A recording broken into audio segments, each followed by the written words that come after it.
I don't know why I have to drink every time you're about to say. Just take your fucking sip so I don't have to edit your bitch ass out of the beginning of all the fucking podcasts. I'm about to fucking clap you out.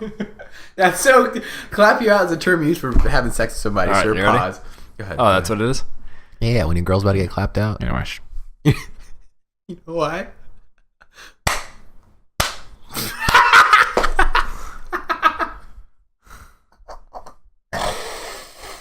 Why does this always happen to me? What the fuck? Go ahead. Why is it always happen to me? What the fuck's wrong with you? This podcast, we had a fucking strategy for how we were going to begin this show, and you're over here fucking tampering with the fucking formula. It's on accident. It's not planned. The Migos almost clapped out Joe Budden at the fucking BET Awards, and you're fucking joking her out over here. I'm telling you, clapped out is not the term we can use. Clapped out is shut the fuck up. Clapped out. I didn't know. There's no sexual connotation behind clapped out. There is, dude. My buddy Sean would say it all the time. Like, why do you say that? What's it like? Why do you use the word clapped out? And he looks at me with a Joakim Noah stare, and he does a Joakim Noah clap. He just goes, just clap, and I'm just like, what's wrong with you? No, dude. Fuck. There's nothing wrong with clapped out. Yeah. Well, anyways, he almost got beat up, which is hilarious. Yeah. Which was the Joe Budden was at the BET Awards with Everyday Struggle, which is the Complex show. DJ Academics, right? DJ Academics and that black girl who's what's her name? Mildly attractive. Nadeska? Nadessa? No, I think you're thinking of the cute dude, her one name on is 97. Nadeska. Nah, dude, I'm pretty sure her name is Nadeska. I don't know. Anyways, go ahead. But yeah, they were interviewing the Migos, and like historically hip hop artists, historically the Migos does not get along with these radio personalities. Like, have you heard Charlamagne talk about how the Breakfast Club has had on the Migos like 4 times? They've only aired them. They've only aired like one of them. Yeah, because Charlamagne says that the other times that they're on, Charlamagne can't help but be like, "What the fuck are we talking about?" Yeah, like they're not saying anything. And the clip on YouTube, DJ Academics is asking Takeoff how he feels about being left off Bad and Bougie, or so, like if he started getting clowned on, he's like, "I look like a bougie."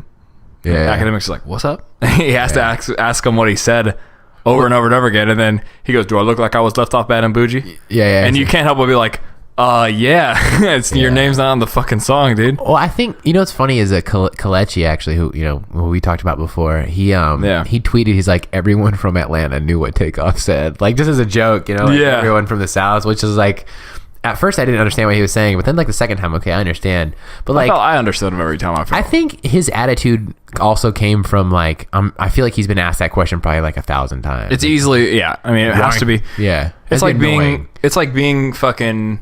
It's like how we try not to ask Scott about just J. Cole all day. Yeah. And it's like, well, just any, like, I'm sure he's heard it, like, why aren't you on Bad and Bougie? Why aren't you? And he's just like, finally, like, do I look like I've been left off Bad and Bougie? Like, I'm sure he got paid for it, He's just like, yeah. Which I thought was funny. But DJ Academics was being pretty cool when he was like, I thought it was cool because when Offset was in jail, you guys set money aside for him, which I thought was kind of dope. But, yeah, Joe Budden was not having it for some reason. Joe Budden, like, he didn't fuck with these new kids. He was like, we got to wrap this up. I love Quavo's like, wrap it up, then. Yeah. He's like, hurry up, Yeah, dude. I don't feel like Quavo's like, until you dress up in cowboy boots and pants like that, you fucking stand up with your like, Quavo's pretty skinny. Versace shirt. Yeah, and your Versace tucked in shirt and your shit like that. Like, it doesn't look intimidating at all. No. It looked like a bunch of fucking Woodies from Toy Story just stood up to fight Joe Budden, Joe Budden being an old guy. I still feel like Joe could beat that ass. Yeah. Also, what the fuck is wrong with Joe Budden's beard? It's kind of tough though with 3 people, and then they had a bunch of homies with them too. You see them all be like, "What?" Yeah, but you don't think like the Complex Squad has got homies with them? I don't know. DJ Academics looked worried for a second there. Joe Budden. I think DJ Academics always looks worried. DJ Academics looks like he's in a perpetual state of worried. It was hilarious. Well, I felt like Joe Budden was kind of being an asshole in the sense of like, yeah, but we're doing your show.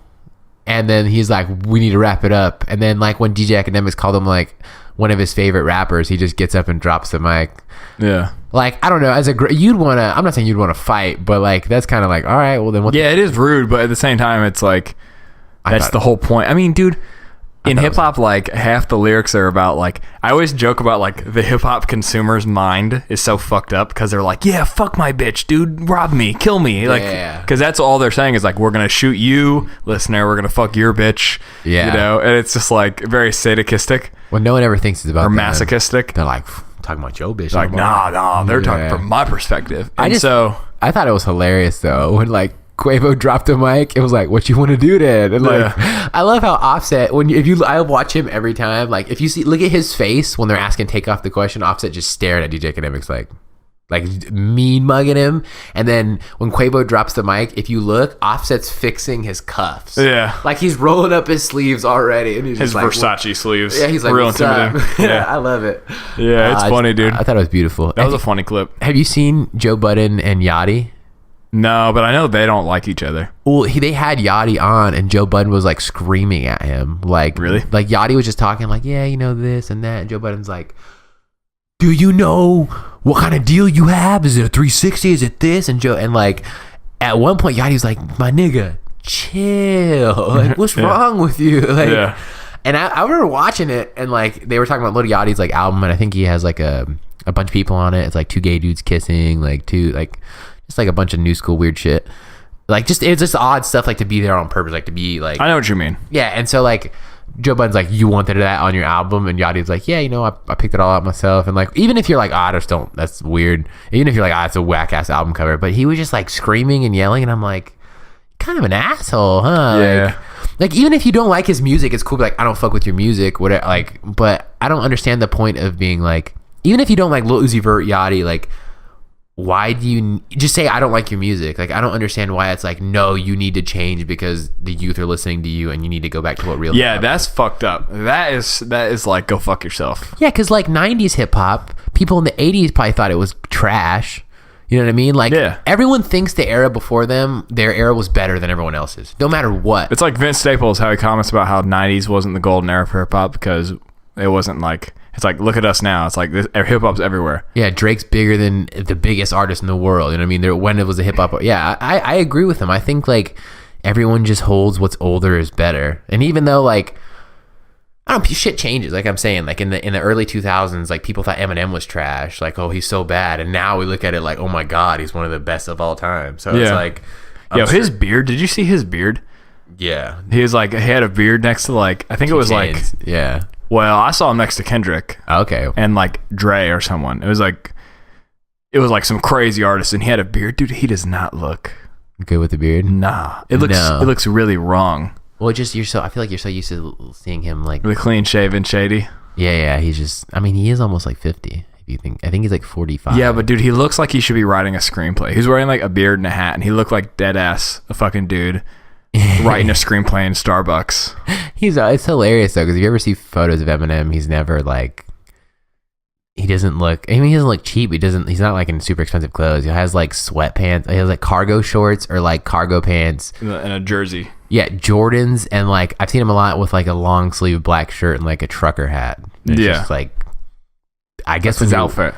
I mean, when you're worth like $300, $400, $500 million, it's like, I feel like the more expensive you're worth, like the less you give a shit about what you wear. What happened to his record label, Slaughterhouse? Why is it that is not a poppin' record label? Well, I think Slaughterhouse is a group. He has Shady Records. I know that. Well, Slaughterhouse is like all in, like Budden was in Slaughterhouse. Yeah, it's Budden. I know. Royce to 5'9". Joel Ortiz, and then there's Crooked Eye. I have never listened to them separately. I've only listened to them as a group. But I don't know. I mean, they're like none of them are relevant rappers. Yeah, it's weird, right? Because you'd think they would be. I don't know. I don't think Eminem's like has his finger on. Wait, hold on. Isn't there another one in Slaughterhouse? It probably is. Was there like I feel like I remember there being like an MGK Yellow Wolf style dude Slaughterhouse as well.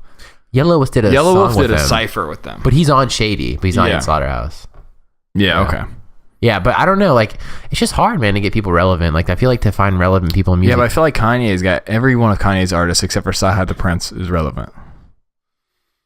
Pusha T's good, but Pusha T was good before he was on Kanye's. Like, yeah, I don't know. Kanye makes more mainstream music, but yeah, I think like unless it's hard to keep relevant artists unless you have like your ear to the streets in a sense, and like you get new young people. Like if you keep signing like Yachty's and Uzi Verts, and I feel like it's just hard to do. Like, Yeah. Because I feel like a record label is like, if anyone's listening, which I don't know why you listen to me for music, like business advice, but don't sign a record deal. Like if I wouldn't. Well, yeah, I was listening to Everyday Struggle and they were talking about how the record labels are starting to like bid, or Spotify is going to open up bidding for the front page of Spotify. So like record labels can bid for their artists to be on the front page. Yeah. And he's like, and they're talking about how it's like, and I never thought about this before, but it was like, with the advent of the internet and digital streaming services, you don't need a record label to be a million hit. Like all these dudes are blowing up on SoundCloud now. You didn't need streaming services. You don't even need a SoundCloud premium account to blow up. No, you don't even need streaming services. I mean, like since 2009, you didn't need a record label. Drake, realistically, I don't think he should have signed a record deal.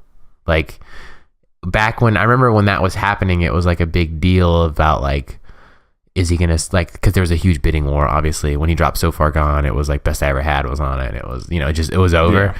And like, he signed with Cash Money, and like, who are notorious for not paying their artists. That's why like Lil Wayne hasn't come out. And like, he raps about it before, like, people like he thought were being his friends when they were like keeping his money and stuff. So like, I don't know. In my opinion, like, no one should sign a record deal. Like, you haven't had to sign a record deal for the past like almost 10 years, like it's way easier now.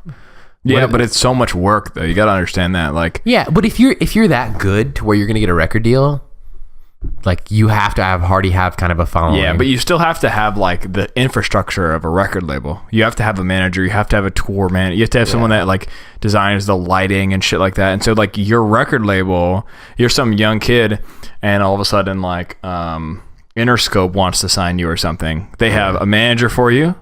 They have a stage producer.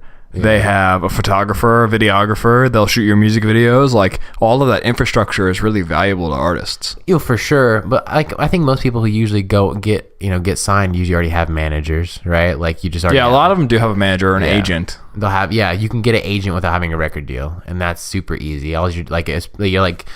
CAA, like, big WME, like big, if you're an artist, like they'll, even if you if you're a SoundCloud artist and you have like a huge song, you can get an agent, and they take, I don't know what, 8% or something like that, whatever. Get an agent, get a fucking manager and an agent. Like, I think you usually have both. Yeah. And you don't need anything else. Like, obviously, like you were saying, you need the money to front for like going on tour and paying for certain things and paying for this and paying for that. But unless like if you're in poverty, like, that makes sense, where it's like, we're going to give you a $1 million advance, and it's like, you've never seen $1 million in your life. You're like, I'm fucking rich. I've made it. I understand that. But yeah, unless like you're signing some crazy deal where it's like, because I've read up on a lot of these like 365 deals. They're called 360 deals, where it's like they get a cut of everything. Like, you're touring, which is stupid. Like, if anything, like, if you're going to sign a record deal, even if you make no money off your records, like, your touring is where all your money's made anyways, like, that's different. But what can a record label do for you that you can't do? Like, they can get your music on the radio, maybe. Yeah, well, they also get it on streaming services. Like, it's not that easy to get your shit on Spotify. Yeah. You do have to go through third parties to do it, currently. I know people who have their shit on Spotify, though. Yeah, but it does take a third party. Like, it might be like a small little fee, but it does take a third party a lot of times. Yeah. I mean, you can, like I said, if you have a big enough following, like, you can put mixtapes for free on DatPiff. Like, DatPiff is still huge on for underground mixtapes. Like, I have like an app on my phone, like My Hot Mixtapes or something like that. That's where I listen to all like J. Cole's mixtapes that aren't like official albums. Like, you can put it on SoundCloud. You can get it on those streaming services eventually. Like, I just don't think, I think it's stupid for you to sign away a cut of your money for what you're going to get up front. Because think of it this way, record labels are only going to pay you that money because they're going to recoup it and then some. They're not giving you $10 million. Yeah, of course, you're an investment. That's the point. Yeah, you're an investment, and they're pretty sure they're going to get it back. And like, if anyone's ever curious, listen to Chance the Rapper talk about it, where he's like, there's your publishing rights and your masters. So like, your publishing is like the rights to the music. Yeah. And like your like, there's two different ones. A publisher like is if there's ever a video taken down because of like copyright infringement on YouTube or something because there's music in it, that's a publisher. Yeah, like, well, there's two different rights. They have like to the music. right to your music. Yeah, it's like playing your, like, there's the right to the actual music, and then there's like the right to like I forgot how he explained it, but it's like if you sample a song, you have to like get it cleared with like the publishing, and if you like use the lyrics of a song, you have to get it cleared with something else. But anyways, the songwriter probably it's stupid as fuck regardless. and they're making money off you regardless. You know, so it's like if you don't have a record label and you own all your own music and you're in charge of all your own music, it's like if fucking ESPN wants to use your song on there, they have to pay you every time. You know, it was interesting though. Like Vince was talking about this a little bit on Everyday Struggle, where he said that. Well, first of all, did you know he said he alluded? I don't know if he actually like meant it, but he alluded that Summertime '06 only sold like 5,000 copies. There's no way it only sold 5,000 copies. Because that's what he said. He's like, let me get my 5,000 album sales, 10,000 album sales, and I'm good. And then Academics like, you lowballing yourself, and Joe's like, 5,000. What are you talking about? He's like, what do you mean? That's like about what my last one sold. I mean, I guess if you're not counting streaming services. Well, that's what he says. Yeah, he's like, and he was kind of alluding to why his albums don't have the features next to them. He's like, I don't want you to go, that one's got Designer on it, I'll watch 8, and then that one's got Jay-Z on it, I'll do 8 and 12, and then I'll look through and see which one has the most plays, and I'll then watch that one, and then kind of eclectically go through the album. He's like, that's not the point, man. Listen to the album. Yeah. That defeats the purpose, and so that's why there aren't features on his stuff. You have to just figure out who's on it by listening to it. Yeah. And I kind of like that about albums. Yeah. Though. But then he also talked about how he thought that, like they brought it up kind of jokingly, that he thought, because, Designer is getting sued by Future right now for Panda, and the beat makers are like suing each other as well. I don't know, like likeness, like it's copyright infringement of his likeness or something like that. That's what he's calling it. That like the way he sounds. Yeah, and like, well, not exactly. Like it's a complex copyright thing. I think it's kind of bullshit for an artist to be suing another artist, because you know how it's kind of sets a precedence for anyone to do it to you. Yeah, XXXTentacion can sue Drake now. Yeah. That's so, you can sue anyone. Like every country artist can sue each other for sounding country now. I mean, that's kind of what, to me, the copyright claim seems to sound like. But that's what he's getting sued for. And so Vince said something like, "Oh, it's the first." Like he's like, "Yeah, I thought that was Future on Stretch My Hands as well." And I was like, "Damn, it's a good Future verse for the first time in a while." Yeah. And I was like, "Damn, didn't you have it on Mamacita?" Yeah, he did. Or on Senorita. Senorita. I don't. Yeah, I was like Mamacita. Yeah, I think about it now, and I'm like, no, it's Senorita. No, I was thinking about it now, and I was like, to be fair, that was only a hook. That wasn't a verse. Yeah, but when he was interviewed about that after it came out, he's like, "Who was on that?" He's like, "Vince Staples," and he's like, "Who did the hook though?" And he's like, "Vince Staples did the hook." Yeah, I thought it was funny. Yeah. I mean, I don't think I like that idea. I know Travis did it on his last album. Besides Pick Up the Phone, that already came out. Yeah, like that one had their names on it, but yeah, because there wasn't any hiding it. Goosebumps didn't say anything. But you didn't know Kendrick was showing up, just like how you didn't know Kendrick was showing up. And yeah, right. Yeah, but it kind of like, I mean, now in the social media era, like it, right after it comes out, people are like, new track featuring Kendrick. Yeah, but like, if you're like, staying up listening to it. That's how I found out J. Cole was on Logic's album. I didn't go like search to it, but I remember hearing like, oh, cool, J. Cole was on like the last track. And I was like, Jesus Christ, the last track's almost 13 minutes and we're 11 minutes in and I've not heard J. Cole. What's the problem? I hope it's not like a couple words and then like you got that magical verse at the end. I was like, oh, thank the Lord. But yeah, I mean, I think I like that idea. I think, I don't know. You kind of like, I feel like the idea of listing your feature, for the most part, if it's like a Drake or Kendrick, it's just like to get more plays. Yeah. Because it's like featuring Kendrick. People are so diehard about Kendrick, they're going to go listen to it. Well, yeah. Yeah. And also on like streaming services appears on. Big thing on Spotify. Yeah. Which, I don't know. It's kind of, I guess it all depends on your priorities. But like, and now they just started counting, like 6 months ago, streams into your record sales.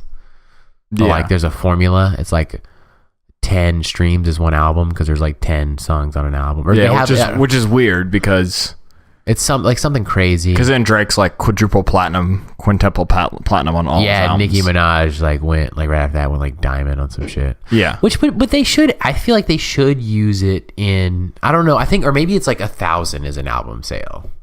Or something like that. Yeah, but then think about it. It's like it's beyond Spotify. It's Spotify. It's YouTube. It's Tidal. It's Apple Music. Yeah, but I think artists should get credit. Even like they should get credit for all of that. But like they do. But I think that like it's one more step. Well, this is another thing. It's like Spotify doesn't hardly pay artists at all. Yeah, it's like Vince said it's like 1,000, 10,000 streams for like an album sale price. Yeah, so it's like if someone listens to it, and he said, which is kind of stupid because no one who buys an album listens to 10,000 songs. Yeah, and he, it's kind of like on the YouTube model. They say that like, God, what is it? Like 1,000 views equates to like $5 roughly, something like that. It's like somewhere around there. It has to be less than $5 for 1,000 views. I don't think it is. I think it's like somewhere between like 2 and 10, and so people are like $5. Because I know, like, it depends on your advertisements and your ACN and things like that. I know Pharrell said something about like 9 or 10 streams being like a penny. Yeah. On like Spotify or something like that. So it's like, yeah. And he's saying something how he's not even a part of Tidal. I think a lot of people have said Tidal pays them the most. Well, then, or if 10 streams is a penny, you multiply that by 1,000, you have 1,000 pennies. Yeah. You divide by 100, you have $10 now. Yeah. So 10,000 streams is $10. Yeah. That doesn't seem like a lot of money. Damn. So that means 10,000 streams is one album, basically. Yeah. Yeah, what I just said. Yeah, so that's 1,000 streams is $1. And I think on YouTube, because it's like a media, it's a rich format because it's video and audio. Yeah. $5. I'm pretty sure that sounds about right to me. Yeah, okay, that does make sense then, because I was like, it has to be cheaper. Yeah. Dan Arbach, the lead singer from the Black Keys, was on Rogan's podcast like almost a year ago, maybe, or 9 months ago. And if you guys listen to it, I don't know what part of the episode is. He goes into the detail, which is super like enlightening of like Joe's like which. Oh, like Spotify or like who YouTube pays you the most and stuff like that. Yeah, he like when he's like Tidal. He said Tidal pays the most. Yeah, that's supposed to be the point. It's the most expensive. Yeah, which isn't a fucking selling point to the listener. Yeah, it sucks because the whole thing was like, artists need to get paid more. So the first artists on Tidal are going to be Beyonce, Jay-Z, Taylor Swift. They're like Kendrick Lamar. And I'm like, yeah, they need more money. J. Cole owns a part. And here's my thing, right? Yeah, get your money. I'm not averse to that. Yeah. All I'm saying is that's a terrible selling point. Because for the listener, that does nothing for me. Yeah. All that does for me is it makes me feel like this. Cool, they're getting paid. They should get paid for their work. I'm cool with that. But that's the whole reason why we have like anti-bank poaching legislation and shit like that. Because it's like, you got enough money. Like, that's the whole thing. Yeah. And so like for the first time in my life, at least, I kind of resonate with that sentiment where it's like, cool, I'm glad that, artists like Beyonce and Kendrick and whoever are getting, and Travis are getting like paid more for their work and getting paid probably more fairly for their work. But at the same time, it's like, but what does that mean for me? It means nothing for me. Yeah, I understand that. It made me like Tidal more because I didn't like it at first. I'm like, it's more like a just honor thing now, though. Well, it's more expensive too, and I've had it, and I didn't like their interface. But mind you, this is like almost 2 years ago. And that was the other thing too, is Tidal kind of launched around the time of like Pablo. Yeah. And so Pablo is exclusively sold on Tidal. People bought it on Tidal, and then he said, never mind, we're not selling the album, we're only going to stream the album. Yeah. And then no one got refunds, apparently. Yeah, he's so stupid. He lost so much money. He should have just sold it everywhere. I don't like the exclusivity, but Drake does that. Yeah, but then he was like, it's only going to be streaming, it's only going to be on Tidal, and then it's on Spotify in like 3 days. Yeah, that's what Drake. Like Kanye West lied about Pablo like 5 times in a row. It's coming out this date. No, it's not. It's coming out this date. No, it's not. It's going to be sold. No, it's not. It's going to be on Tidal only. No, it's not. It's coming out. It's going to be on Tidal exclusive for a week. No, it's not. Yeah, he fucked his brand up on that one. But people don't care. It's Kanye. They forgive him and they move on, which is stupid. Yeah, it's supposed to be like it's like a schizophrenic fucking moment for him. Yeah, but everyone just kind of, it's Kanye. Ignores it. Yeah, I mean, I don't know. Streaming services, like, I guess if you're an artist and you don't want to get paid that shitty amount of money, you could just take it off the streaming service. Yeah. I mean, Jay-Z does that. I mean, Jay-Z, like, if you go on Apple Music or Spotify, there's only like the Black Album and the Blueprint, and I think that's it. There's like, I mean, Magna Carta might be on there, but they like Magna Carta and obviously Watch the Throne. Yeah, his whole thing. No, they took Watch the Throne off. Oh, it's not on Spotify anymore? Nah, or Apple Music took it off. I was kind of upset. He took everything off. None of Prince's music is on anything but Tidal. Well, yeah, because Prince never put any of his streaming music up, and he would have like, he apparently has like a ton of music in the vault. Yeah, I think he was like, no. I think Jay-Z owns a lot of his masters too. Yeah, which is crazy. I know Paul McCartney bought all of Michael Jackson's. Yeah, because Michael Jackson owned all the Beatles. Yeah, I was gonna say because someone was bidding for the Beatles, and Michael Jackson then bought it, right? Yeah, I think Paul McCartney bought it. I think like someone owned it before him though, and everyone was like pissed off about who it was. See, and this is my point about having a record label. If you didn't give it away in the first place, you would have owned the rights to your own music. Yeah, and you don't have to buy it back from someone. Like Jay-Z bought all of the masters of his music from Rockefeller after he left. Like, and that made his own like Rock Nation or Rockefeller's his own, but no, he was on Def Jam, my bad. Yeah. And he bought it all back for like millions of dollars. Yeah. So it's like, how fucked up is that you make your own album, but since you're on the record label, they own your album. Yeah. And if you ever want to get it back, so that way you make money off your own album, and you can't, this is the thing, you can't use your album without their permission if they own it. Mm-hmm. Which is, I don't know why. It just sounds like the music industry is a pyramid scheme. Yeah, it kind of is. It is. Think about it. You give me your money, or I'll give you money. Like it's just. Yeah, but it's not a real pyramid structure. No, it's not. But it's not like Jay-Z brings on 2 new artists, and then he owns their rights, and then 2 new artists get brought on by each of them, and then they own their rights. You know, it's not like but it is. You get signed, you get big enough, you make your own. You're still signed to Rock Nation. You make your own. Drake, case in point, get signed. So Birdman, Cash Money signs Lil Wayne. Lil Wayne's still a part of Cash Money. Makes Young Money. Drake and Nicki Minaj are part of Young Money. Yeah. Drake makes OVO. Now people are signed to OVO. Yeah, it's a pyramid scheme. But I thought OVO was separate to Cash Money. But Cash Money doesn't have anything to do with it. But Drake owns. You know what I mean? But it's I think. But that defeats the pyramid, though. That breaks the pyramid. Okay. It only would make sense if Birdman earned money every time Nav sold a song or something. Okay. Yeah. Well. Okay. So then the money flows up, and that's the pyramid. Yeah. Young Money, I know, is a part of Cash Money. So any of Drake's music goes to Birdman. Yeah, that's true. But I know Young Money is a part of like Universal Music Group too. So it's like Young Money record label. Oh, UMG and NME like own almost everything. Yeah. But like that's the same thing. A lot of like Top Dog TDE is like they have a partnership with Interscope. Yeah. So it's like Interscope gets half the money, I assume, and they're both, on that record label. But it's not a perfect pyramid scheme, but it is like very much like a pyramid scheme. But it's kind of like that's how everything works, though. Yeah. I mean, like there's conglomerate companies in every business. Yeah. Like Viacom owns everything.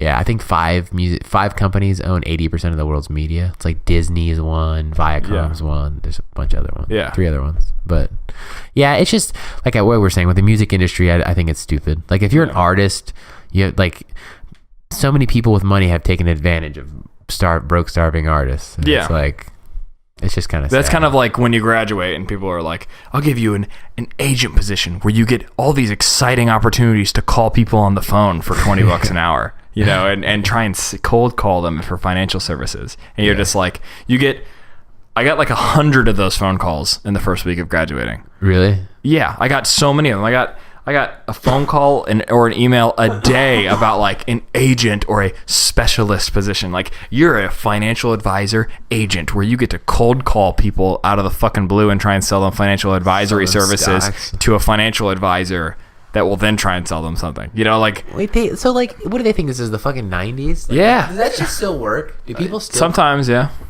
I actually saw a video of a guy who... So you remember the first episode of this show? I brought up the Indian guys that were like running that that like IRS scam scene.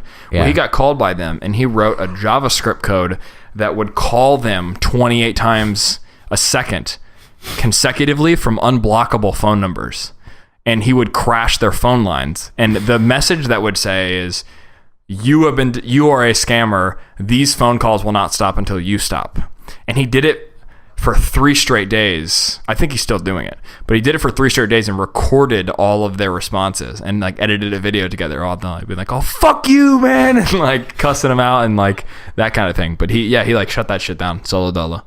That's hilarious. It's a fucking true American hero. Yeah. All right. Whatever that guy's name is. Shout out. We got to get him on the podcast, dude. Hell yeah, I would love to talk about him. You're not how heroes wear capes. He's like that guy that he put that like telecommunications blocker on his car. So when he was driving to work in the morning, everyone's phone stopped working in like a half-mile radius around his car. So on the highway, no one could text and drive. What if someone just got like in an accident or something's happening? They're fucked. It's just like... He's just driving by with a bald eagle on the back of his Broforce style fucking... Yeah. I feel like you can get charged for that. He did. He got fined for it. Yeah, I'm like, there's definitely illegal. Yeah, he did. Yeah. If I'm a cop and I'm like, what the fuck? Yeah, exactly. I can't call back. That's what happened. A cop drove past and was like, what? Yeah. Okay, I can't call. What if like he can't call? Well, I guess he's using a radio. Yeah. I guess he's using a radio, so he could call back up. Yeah. I could see like an emergency. It's like my phone's out. You got a new car. Yeah, we talk about that right now? Yeah, I mean we're talking about cars. I was gonna. You got a Rolls Royce race. Yeah, I had to. No, you didn't. Shut the fuck up. I had to upgrade. As you guys noticed, like, notice something different about me. My personality's changed. I'm just, how it is, man. It's kind of how I feel when I get my hair cut. I'm just. I don't know if you can hear, but the Rolex.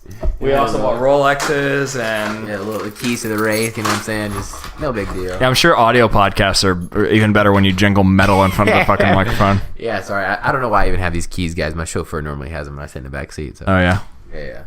What's in the back of a Wraith? That's weird because I'm pretty sure the Wraith isn't a 4-seater.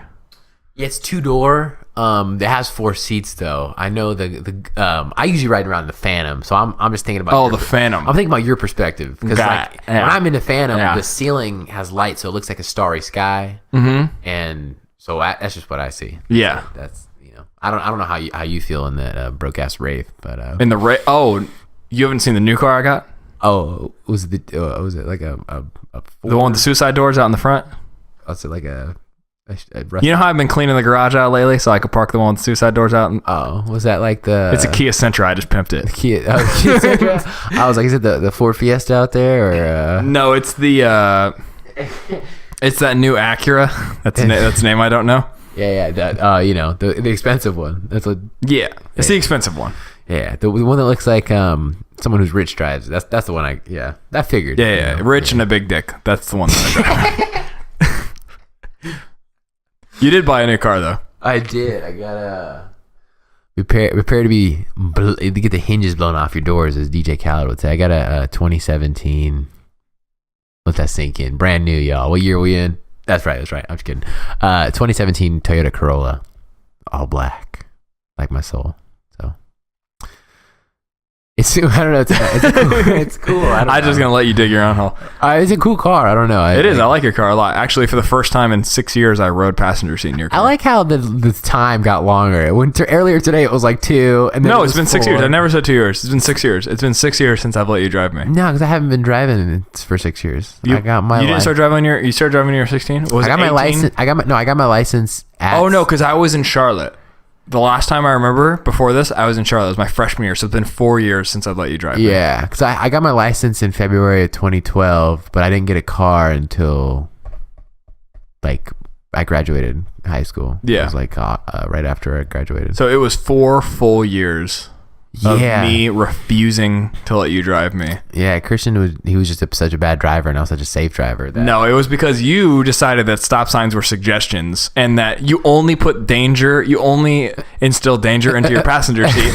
In every situation where we almost died, it would be rip me, and you'd be walking to my parents' house and be like, sorry, this fucking drunk guy out of control just fucking happened to... First of all, I've never seen a stop sign in my life. They all say yield. And then, it's like, I don't know who this guy was, but he was going straight through his green light and just clipped us.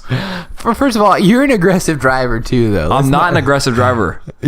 I might be an aggressive driver, but I obey the fucking laws. You're over here, dead ass, fucking Need for Speed, Tokyo Drift, whatever the fuck, and I am the only one in danger. At least I had no regard for the law. Okay, not half. You also have no regard for my life when I'm driving with you. So the first time today, I let you drive me from my house to your house, which is a 1/10 of a mile down a hill. We could have done the whole thing in neutral. Pretty much. It's funny though. My first car was a '96 Civic, and then the car that It looked like if that Human Wrecking Ball show broke the car and then gave it to you. My car was not that bad looking. It was just an old 96 And this Civic. motherfucker locked his keys in his car 3 times a week at one point, basically. I think it was like 5 times, which was insane, which is not a kind of all over the course of like 2 months or 2 weeks. You locked your keys in your car like 5 fucking times. You know, it's hilarious. So I had the 96 Civic, did not look that bad. It was just an old 96 Civic's paint job was clean. I never drove a rust bucket. Let's be real. Sat inside of it. Let's be real. It was okay. It was just a 96 Civic. God damn it. It was as old as we are. Because those things came out in 1995. So it was okay. I didn't have a radio nor a heater and manual locks and windows. But this is real quick. When I sing, holy shit! When you say that, it really sounds nice. when I sing "Started from the Bottom," I got a horse, three, legs. I kept that shit immaculate. Whenever I'd go on dates, though, that shit would be so like I would just clean everything. Yeah. Anyways, but when I say starter, I was in it. When I say starter from the bottom, because you have no vagina. So starter.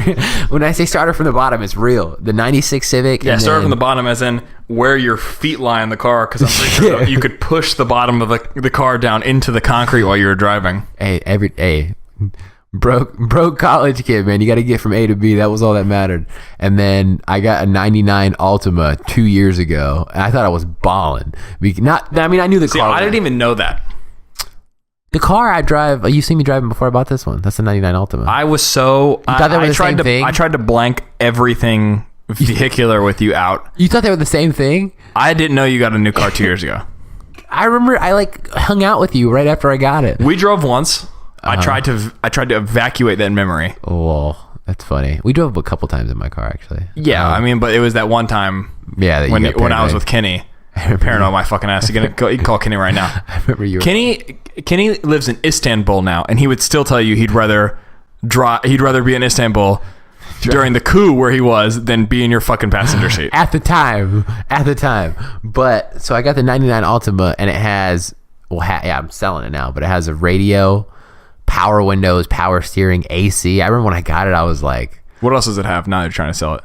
Jetpacks, Nas. It was just cool at the time because it was like, I have a radio in my car. I have what normal people have. So I felt like I was pimping. No aux cord, but I heard the bullets are the wheels are bulletproof as well. They are. They don't pop ever, and it gets you from point A to point B in 0.2 seconds. Yeah. But any other accolades you want to add on the Kelly Blue Book pricing? No, I mean, whoever listens to this ain't gonna hear it. I mean, it has no issues with it. So if you want to hit, no, I'm just kidding. I don't want to sell it to anyone I know because don't do this who you know. No, because Blood and Money, like Biggie said, Blood and Money. Just listen to this podcast. It's not going well. No, it's not.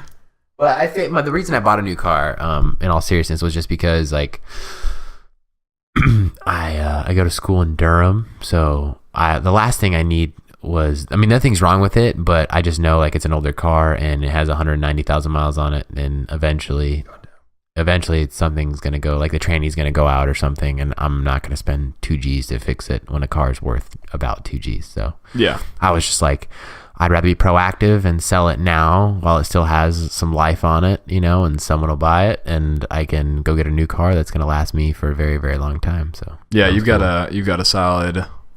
Yeah, I got that. I didn't even get the base model. You know what I'm saying? Your boy got that Sport Edition. No. Yeah, of course. Yeah, of course. Yeah, no, I went in there. It was cool, man. It's like I said, it's the first time I ever had a brand new car in my life. So it's like I'm like a fucking grandma with that motherfucker. My driving, obviously, I was 18 when Christian drove with me, and I'm 21, almost 22. So just through the evolution of man, my driving has gotten way better, and in general. But having a new car too, it has. I'm not even trying to gas myself up. It's just I just gave you that fucking sidelong glance, man. Yeah, you did. Your driving is better. I'll admit that. I didn't feel like. Well, I got a speeding ticket a first couple months of having a car, and then I got a red light ticket. But that was one of those camera ones, so it doesn't go on your record, and I just had to pay a $50 fine. Mm-hmm. And then I got a ticket almost 2 years ago. And I got off work, and Andrew, my brother, hit me up and was like, yo, can you go to Cookout for me real quick? I was like, yeah, whatever, I'm right over here anyways. And I got off the highway at 1 in the morning or midnight, and it was a red light, and it was right down this road from here. Yeah. And I hit one of those late night, there's no one here. I didn't blow the red light. I came to a rolling stop and went, and then the cop gave me a ticket for that. But I got that dropped. Were you taking a right? Yeah, taking it right. That's fucked up. It literally was, I'm not even trying to be oh, I'm innocent. Because I broke the law technically. Yeah. But I came to a rolling stop, hit the boom. I was going 2 miles an hour, and then I just went. Yeah. And I drove 2 seconds, and he was in a all black SUV and pulled me over. And he was super nice cop. It was nothing wrong. But yeah, it's fucking annoying though. I got it dropped. So I had to spend some money and get it dropped. But yeah, but it's really. That's how I was It's one of those moments where you're yeah, I know, but really?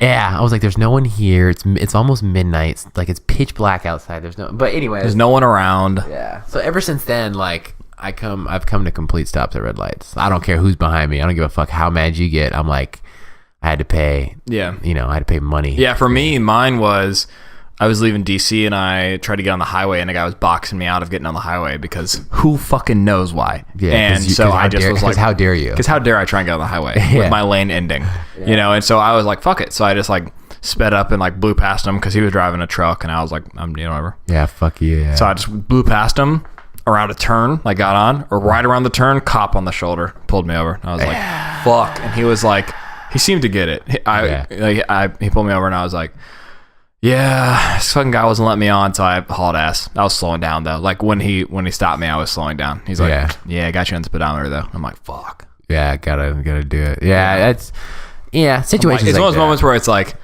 that situation. I feel like is more reasonable for him to pull me over than your situation because it was the middle of the day. There were plenty of cars on the road, and he was like, I kind of gotta, you know. Yeah, but. For your situation, I hate when that happens. Like if I see someone pulled over in the middle of fucking nowhere, I'm always just like, what happened? You know where it is, right down. I know where it is. Getting off the highway, and you gotta make it right by the gap. Yeah. But like, there are some interesting routes you could take from here to Charlotte that I would take when I was going to college, and I would come back. Yeah, and you'd be on a 2-lane road for 30 miles, just driving through trees, like exploring the nature of North Carolina, just like having a nice, pretty drive as opposed to on the highway.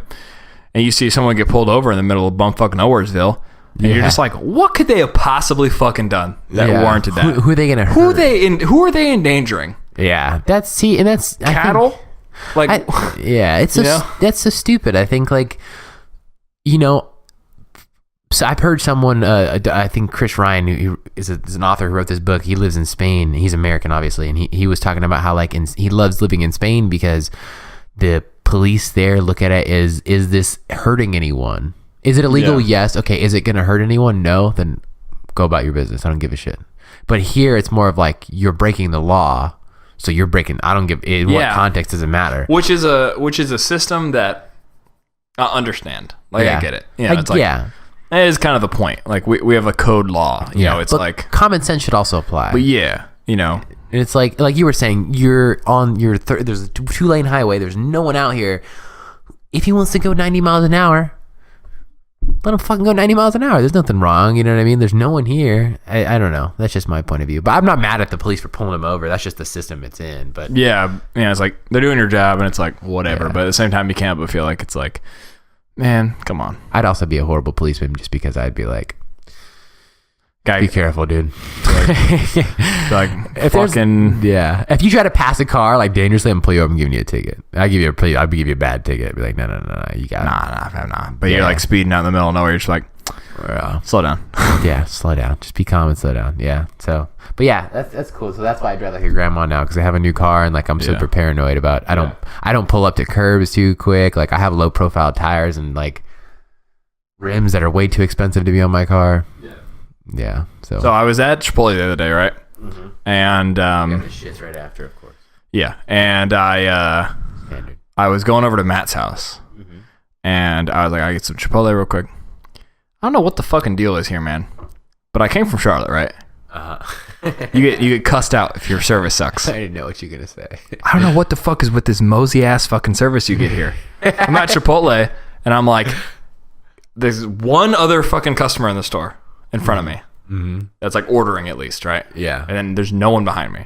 So you're perfect, yeah. And there's 3 people at the cash register, 2 people, because one how are you gonna scoop chicken and put salsa in the bowl? It's fucking anarchy. Yeah. So this you gotta toast them tortillas by yourself. You know what I mean? And thus the origin of my problem. So he's getting a burrito bowl to go. Yeah. Classic.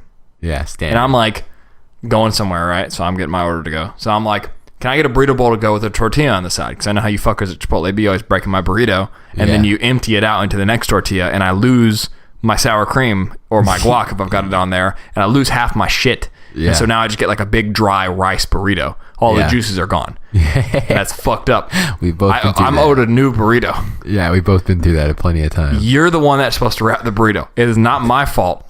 Yeah, that you can't do it. Anyway, so I always get the tortilla on the side, eat a little bit of the bowl, make the burrito myself. Also, because the tortilla, they pound you up with shit. They give you a ton of shit. Except for in Cary, for some fucking reason, where you get that one bitch-ass scoop of rice, and you look at it, and you're like, nah, dog. I don't want to be able to see any of the bottom of the container after the rice is in there. I need that much rice.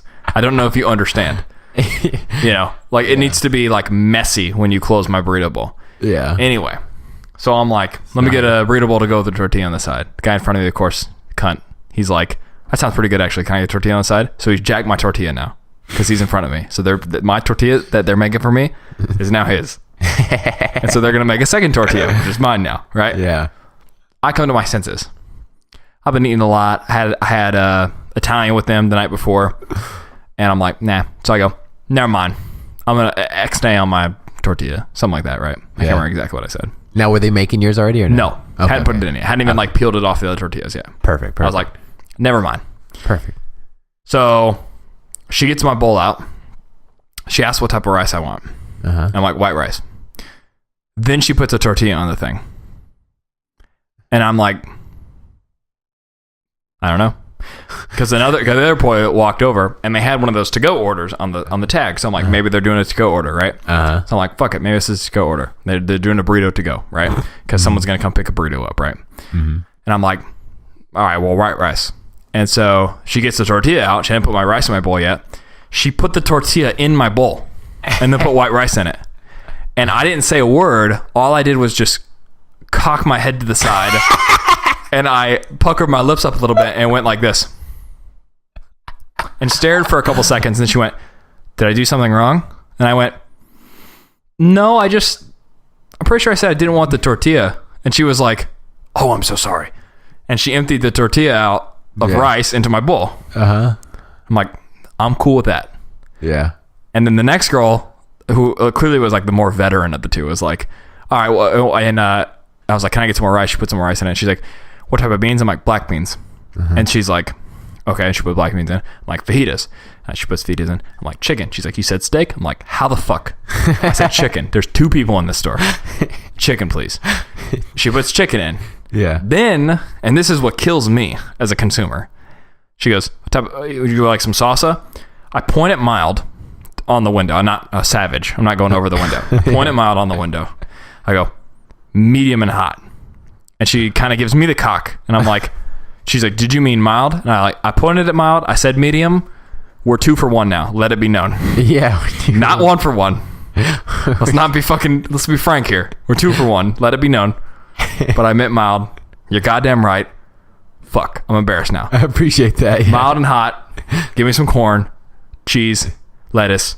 Get me the fuck out of here. Yeah. Every time I come home, this is my experience at Chipotle. Just at Charlotte. Hey, what you want? White rice, black beans, fajitas. Yeah. What type of meat? Chicken. The dude on the other end. Hey man, he's got like 8 people to serve. He's like, what you want? Medium and hot? Yeah. All right. He remembers. He remembers. He just gets down there, bang, bang, bang. Here you go. Get the fuck out of my store. You know? There's 180 people in here. We got to get the fuck out of here. And they don't bullshit you on the scoops either. The fucking they're Chipotle scoops. rebels, dude. Like, you go home and weigh your Chipotle bowl. Your burrito's supposed to be like 2 pounds. You got like an 8.5 pound burrito. That's perfectly folded. Yeah. Yeah, exactly. Never in my life in Charlotte has the tortilla ever ripped on me. Yeah. Somehow the burritos are bigger and they get them wrapped and I'm just like, I just want to do a slow clap. It's like, yeah. Or it's like over here in Cary, it's like they fucking do it and then it just tear. And like you and I were together. Yeah. I'm sure you remember this. And we were hanging out. We went to Chipotle a couple times that week maybe.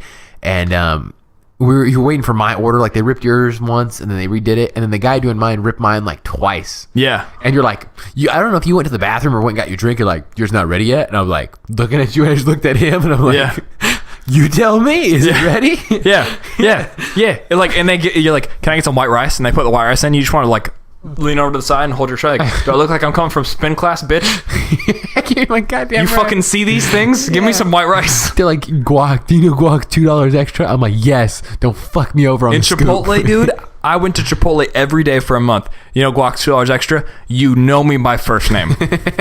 How fucking dare you ask me if that's fine? Guac's $2 extra. Is that okay? What? Hello? What? I just want to start throwing money at them when I walk in. Here's my fucking $2. Yeah. Yes, give me the goddamn guac. Yeah. You ask them for guac, and they look at you like, do you know it's extra? Because like, you know this is how it goes. Can I get some guac? You know it's extra, right? Oh, never mind. A lot of times, or they ask for guac. The dude behind the counter doesn't say, oh, it's extra. It's like, why is my burrito this much? Yeah. And they're like, because guac's extra. And then even though it says it on the fucking sign above them, guac, $2.95 extra or whatever, they go, well, no one told me. Wait, is it $2.95 extra? I don't know what it is. $1.95. I remember I remember at first it was like $1. Oh my God. There was this fucking perfect time during Chipotle's life where if you got a chicken burrito with no guac on it and no double meat, it was exactly $7 with tax. I remember that. That was the golden era. Now it's more expensive. Now it's like $7.17 or some shit. Fucking inflation. is cucking us on. Because, dude, I'm going to let you know something. I would rather eat change than have it in my wallet. I fucking hate change. I'd rather eat change. Change is like... You got some change. Change is like, do you want rocks that make it impossible for your wallet to fold with the 180 cards you have in it already? You know, you already have a fucking lifetime membership card, your 2 debit cards because you refuse to activate the one with the chip, your 1 million gift cards that you swear you're going to get around to, despite the fact you haven't looked at in a year, right? Okay. That probably are expired by now. Fucking couple grocery store cards. Which now, I mean, like, I was at Best Buy the other day, and I'm like, buying like some cable or something, and they're like, do you have a Best Buy rewards card or whatever the fuck it is? And I'm like, I don't know, maybe. I get my phone number because I'm like, maybe. I'm like, nah, you don't have one. Do you want to sign up? And I was like, what do I get? And they're like, you the more money you spend here, you eventually like save up like discounts on shit.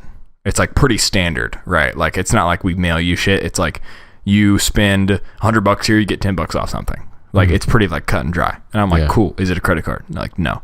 And I'm like, all right, cool. Here, sign me up. They sign me up.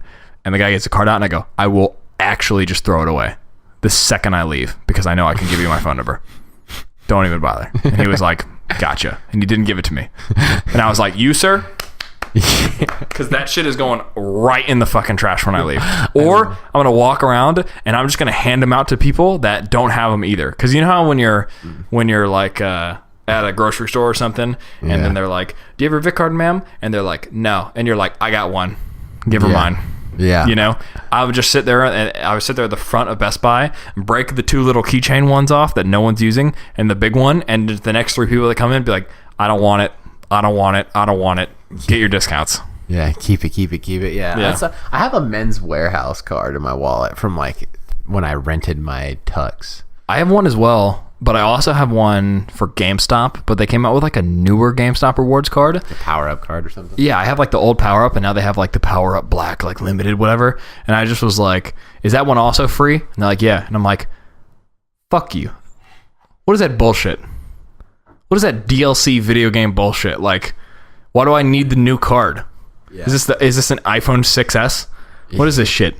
I don't. It's like, we just decided to, for free, dude, we're giving the cards out for free. So we just expensed a line item that basically says make all other cards obsolete. Yeah. And now I'm cucked because I don't come in here once a week. Also, speaking of cards, I refuse to put anything on my keychain to clutter it. I have 3 things: my car key, my house key, and my like Planet Fitness membership like thing, because that comes on like a key thing. Yeah, that's it. It's only 3 things I keep on my keys. I've got a gym, house key, car key, bottle opener. Bingo. And that I left off bottle opener because my carabiner is a bottle opener. Yeah, and I purposely bought that because I was like less things on my keychain. Smart man. Like, I see people that I know and they have 25 things on their keys, and I'm looking at them like, are you a locksmith? Are you a locksmith? Do you want to jingle like Santa Claus, like a reindeer every time you walk by? Because I don't know about you, but sometimes when I'm driving, I can hear my keys rattle together against my thing. Oh my God. Or like where I work, like there's people who have, like I keep my key on my belt loop, but I tuck the key in my pocket. Like I have it on my belt loop and then I'll put it like tuck it so it isn't like, I don't, even 2 keys, I don't like hearing them jingle. Mm-hmm. I'm like, good God, every time you take a step, I can hear kring, kring, kring. I'm just like, I need to hear you coming from a Do you mile need away. squeaky fucking shoes too? Rudolph? I'm just like, for whatever reason, Rudolph. Yeah, I'm like, geez. And like, it's like you were saying, are you a locksmith? It's like, why do you have 20 keys are you the maintenance man at an apartment complex? Did you keep... Is that what you're fucking... Is this a leftover Halloween costume? Why do you have your spare key and your regular key on the same keychain? I'm like, look, like, what's the point of that? Yeah. One breaks, I gotta have the other one ready, guy. You know what I mean? Yeah, one breaks, yeah. Yeah. Because that happens. The all too common phenomenon of keys breaking in half. Yeah, it's like people have like the key to like their P.O. box. They got fucking like a chest at home that they haven't opened in 10 years. They got that key on the keychain. Their time capsule they've had in their backyard of the house they moved out of 3 houses ago. Yeah, I'm just like, well, sir, I don't know. It's fucked up. I don't like clutter. I don't think you like clutter either, though. No, clutter's... Like, anything I don't need. Like, I try to keep my center in my car clear. Like, now that I got a new car, it's way easier, obviously. Well, I don't like clutter, but I'm a super messy person. Yeah, my shit's cluttered. Look at my desk right now. Yeah. I mean, I understand. Like, I'm well, this I just ate. Yeah. Right before we recorded that. Yeah, well, you got like whiskey. And I'm drinking that, and I'm drinking that, and that. I'm drinking 3 drinks. Those? Nonsense. Yeah. I have a laptop, a remote, a controller, a headset, a phone, 2 computer screens, 2 monitors, speakers, Advil. My mouse pad is like the size of a doormat. Yeah. My keyboard is really wide. Rubik's Cube. Wires, watch, bracelet. Yeah, I don't know. I'm not super messy, but like I do keep like, if I'm wearing a sweater and I go in my room, I just take the sweater off and toss it like there's a chair in my room. I just toss it on the chair. Yeah. I won't hang it back. Well, I'm bad about hanging it up, 1, and 2, like putting it in the... Where it goes? Like, yeah, like the dirty clothes bin. Yeah, I've always been good at that. I'm just like OC. Like, I'm also a person, like when I cook, after I'm done cooking the food, I wash all the shit that I use before I eat. Because I eat first and then I go back and wash it. See, because after I eat, I don't want to do anything. I know myself. I'm like, after I eat that food, I'm gonna sit there and stare at those plates. Like, yeah, well, normally because you sit down and you're like, I'm gonna watch something while I'm eating something. Yeah, or you wait till your show's over, and then your show's over, and then you forgot about the dishes. And you're tired, and you're like. And I say this because like in my house currently, it's like whoever didn't cook cleans usually. Yeah. So like, when I was living solo, I would just clean after I ate. Yeah, that's why you gotta have a laundry over. When I lived solo, dude, like she's any better. When I lived solo, I actually was much more tidy there than I am anywhere. I have been anywhere else. Yeah. I think it's because like I couldn't blame it on anyone. Yeah. Well, when I'm with Erica, I'm like, fuck, this is my fault. Yeah, you look at it, you're like, damn, I made this mess. Yeah, there's no one else you can get mad at. You have to this get mad is my fault. You're all, fuck. You're like, fuck, I'm messy. It really get like. It was like, if you step on something in your bedroom at night and it hurts your foot. Yeah, that's when it's like it's gone too far. You're all, I'm a fucking dumbass. Yeah, like, I'm a fucking pig. Look at me, oink. Like it's over. And so for me, that happened after like a week of living solo, and I was like, this can't happen. Also, the first week I moved in, I was like, damn, it's so nice to get to just like get out of my room and beeline straight to down the hallway, past a bunch of rooms into my computer room, and I'm like, that's fucking sick. I love that. I love that. I don't want this ever to be fucked up, you know? Well, that's how I am in like my car now. I've only had it for like a week, so I'm still like I haven't had any mess in there, but like it's better to just keep it clean from the get than it is to like let it get dirty and clean it. Yeah, you always think like, oh, I'll clean it eventually, and then 1 week of eventually turns into like a 2-hour project. I do have like a manila folder in my backseat I need to take out from like when I bought it at the dealership. Has all like my important. Well, I also have like an ice pick in my backseat. What the fuck? Just like sitting there ready to stab someone? No, to get ice off my windshield. Oh, okay, you're talking about like an ice scrape. I think like because like an ice pick is a thing where it's like a long, like a prong with like a sharp tip on it. Like back in the day. If you yeah. Well, I have an ice scraper. I was like, you have a fucking ice pick and an umbrella. Okay, that makes sense. That's good. But those could go in my trunk, but I don't have them in my trunk. Yeah, in my trunk I have a chair, golf club, skateboard, gym bag. Well, see, it's weird. As a kid, before I had a car, I always told myself, like, I always thought it would be cool to like keep a skateboard and like a sweater in my trunk. I don't know why. Yeah, I was like, because we used to skate back then. I'm like, I'll always be prepared to skate or something. Yeah. Like, I used to have extra shit in my trunk. I used to have a set of shoes in case I wanted to skate. Yeah, a frisbee for disc golf, a soccer ball, and my cleats. Yeah. My Uncle Johnny was the same way when I was like in 2008 when I don't know, I guess I was a kid back then, but he would like had skateboard, tennis racket, shoes, a sweater, a pair of jeans. Like he was, I don't know. Yeah, but then you think like, when are you ever going to when the fuck am I ever going to get my cleats and a soccer ball out? Yeah. You know? When am I going to play impromptu soccer? The one time you use it though, you're like, damn, this guy's prepared. And then you know what the fucked up thing is that when you pop your trunk open and you sit on the back and you're putting your cleats on, you get your soccer ball out, people are like, damn, he must play fucking soccer impromptu all the time, you know? Yeah, they're like worried about that. It's like how that runner's paradigm where it's like when you're running and you never run, you think everyone's out there and they're like, clearly like she never runs. Yeah. But then everyone that drives past is like, damn, I wish she's out here every day running. Yeah, that's true. I think it's just always like, or same thing when you lie, you think everyone like knows that you're lying. Yeah, you're at the gym and you're like, maybe like I'm returning to the gym now pretty consistently. Yeah. And like not as strong as I was like 3 months ago just because I fell out of it. Right. Yeah. But still, for a commercial gym, relatively strong. Yeah. But for a powerlifting gym that I went to, no. Yeah. And so I'm there and I'm thinking to myself like, shit, I'm only benching 185 for 10, dude. I bet people can tell.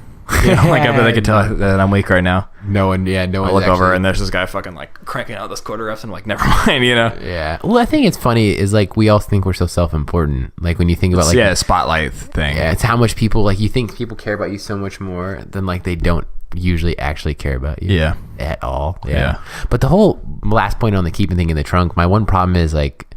Because I've kept like shoes and like shit in my trunk. Smells like shit. Exactly. Yeah. That's like, and that's something you just can't. Same with the gym bag. I mean, I have like clothes in my gym bag in my trunk. Yeah. Rest in peace.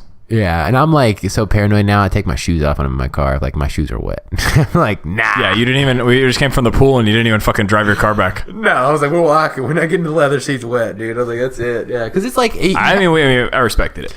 Yeah, well, I think like you were saying, with anything, you need to like not even just for you or anyone else who's in my car, but just me, like mentally, like I won't drink anything but water in my car. Like I'm not like because if you don't start, you get really paranoid because I came in with a Diet Dr Pepper. I was like, oh, you're like, you better not spill it. And I'm like, immediately, me, I'm like fucking tipping it slightly, and I'm like, oh, what about this? What about this? What about this? Yeah, I like how I respected how you held it out the window. Yeah, I held it out the window. Yeah. Yeah. Well, it's just like with yourself too, like with anything. It's like you keep it clean because I just want to remember, like, don't do anything stupid. Like me, don't do anything stupid in my car. Don't do anything stupid. It's like with my computer. Yeah. Like the way that like I respect you doing that, so I held my drink out the window, even though we didn't make a big deal of it. I just naturally was like, fine, fuck it, I'll hold out the window. Not like a fine fuck it, but more like I get you, dog. I got you. You know, we were best friends since 4th grade. I got you. That kind of thing. It's the same way. It's like when I'm sitting and someone's like sitting near my computer, I always make it a point like, do not kick my computer. Even if it's like a tap, do not touch my fucking computer. Yeah. You know, like, and that's the whole point. And that's why my desk is so wide. Yeah. And that's why everything is like in the center of my desk because it's really far away from my computer. Yeah. And there's a pole in between your knee and my computer. But I'm always like, don't kick my fucking computer. Yeah. Do not kick it. Because even though it's not going to hurt the computer or anything, don't do it. Yeah. Because if it does, now I'm pissed. Or like the same thing with like when I'm moving, I'm like, you can get pretty much anything of mine except for electronics. Let me carry all my electronics. Yeah. Because if you drop it, you just dropped a $1,300 computer that you don't own. You know? If I drop it, I'm mad at myself, and that's and then I'm mad at myself if I drop. And I know how to carry it. Yeah. You know, well, it's just like people. It's not even that they don't care. It's that like they're just not familiar with it. Yeah, so they're not familiar with it, and it's your stuff, and you got it, and it's yours, so you're careful. But it's like, you know, like just with anything, like even like a car, for example. It's like if it's your new car, your computer, you're careful around it. But it's like someone else who doesn't know, they're just like, "What's up?" And fucking like taps the computer, and you're just like, you motherfucker. Yeah, or put something on my fucking, oh my God, don't put something on my fucking mouse pad, dude. Holy shit, don't put something on my mouse pad. You put a drink on my mouse pad, we're gonna fight. I'm crushing the can of soda in your face. Like, it's over. Yeah. And so, like, I get you. That's why, like, yeah. I mean, and here's my thing is, like, a lot of people criticize me for having that level of protectiveness over my shit. Yeah. And my only response is, go fuck yourself. I paid a lot of money for this. Yeah, I'm looking at the car and I'm like, that's like saying, like, oh, you don't like that I tap your $50,000 Rolex? It's like, no, bitch, I don't. I might take it off and backhand backhand you with that hand. You know, like that car's the most expensive thing I own ever in my life. It cost me about $20,000. Yeah. How about you not fucking fuck it up? I mean, I didn't think it was a crazy ask for me. Yeah. Now if I ask you to get butt naked because I don't want that's a little too much. Yeah. But don't spill soda on my car. Not that unreasonable. Don't kick my fucking $1,300 computer, please. Yeah. Not that unreasonable. You know. That's like, have you ever? Yeah. It's like, don't put your. I know there's gonna be a day when foot on the dash. Oh, I'm gonna die. I'm gonna stop. Like, dude, chill out, bro. Hey, get out. Like right now, like on the highway. Get out. Yeah. I would definitely do that. I'm not lying. Yeah. I'm usually like, I don't try to be an asshole, but I don't feel like being an asshole at all. I'm just like, no, it's just like, it's comic. It's like, it's not your shit. Yeah. I don't know where in your life someone told you it was cool that you made the rules up for what's cool in my fucking car. But I'm gonna let you know right now that code of law has been burned. Yeah. And welcome to the fucking Thunderdome, because your ass is on the concrete if you put your shit on my dash. We're gonna fucking die. Has someone ever left trash in your car? Does that not drive you? I have a quick decision tree. Do we have sex? I'll take it out. No? Watch your fucking back. I'm gonna kill you. I'm messy enough.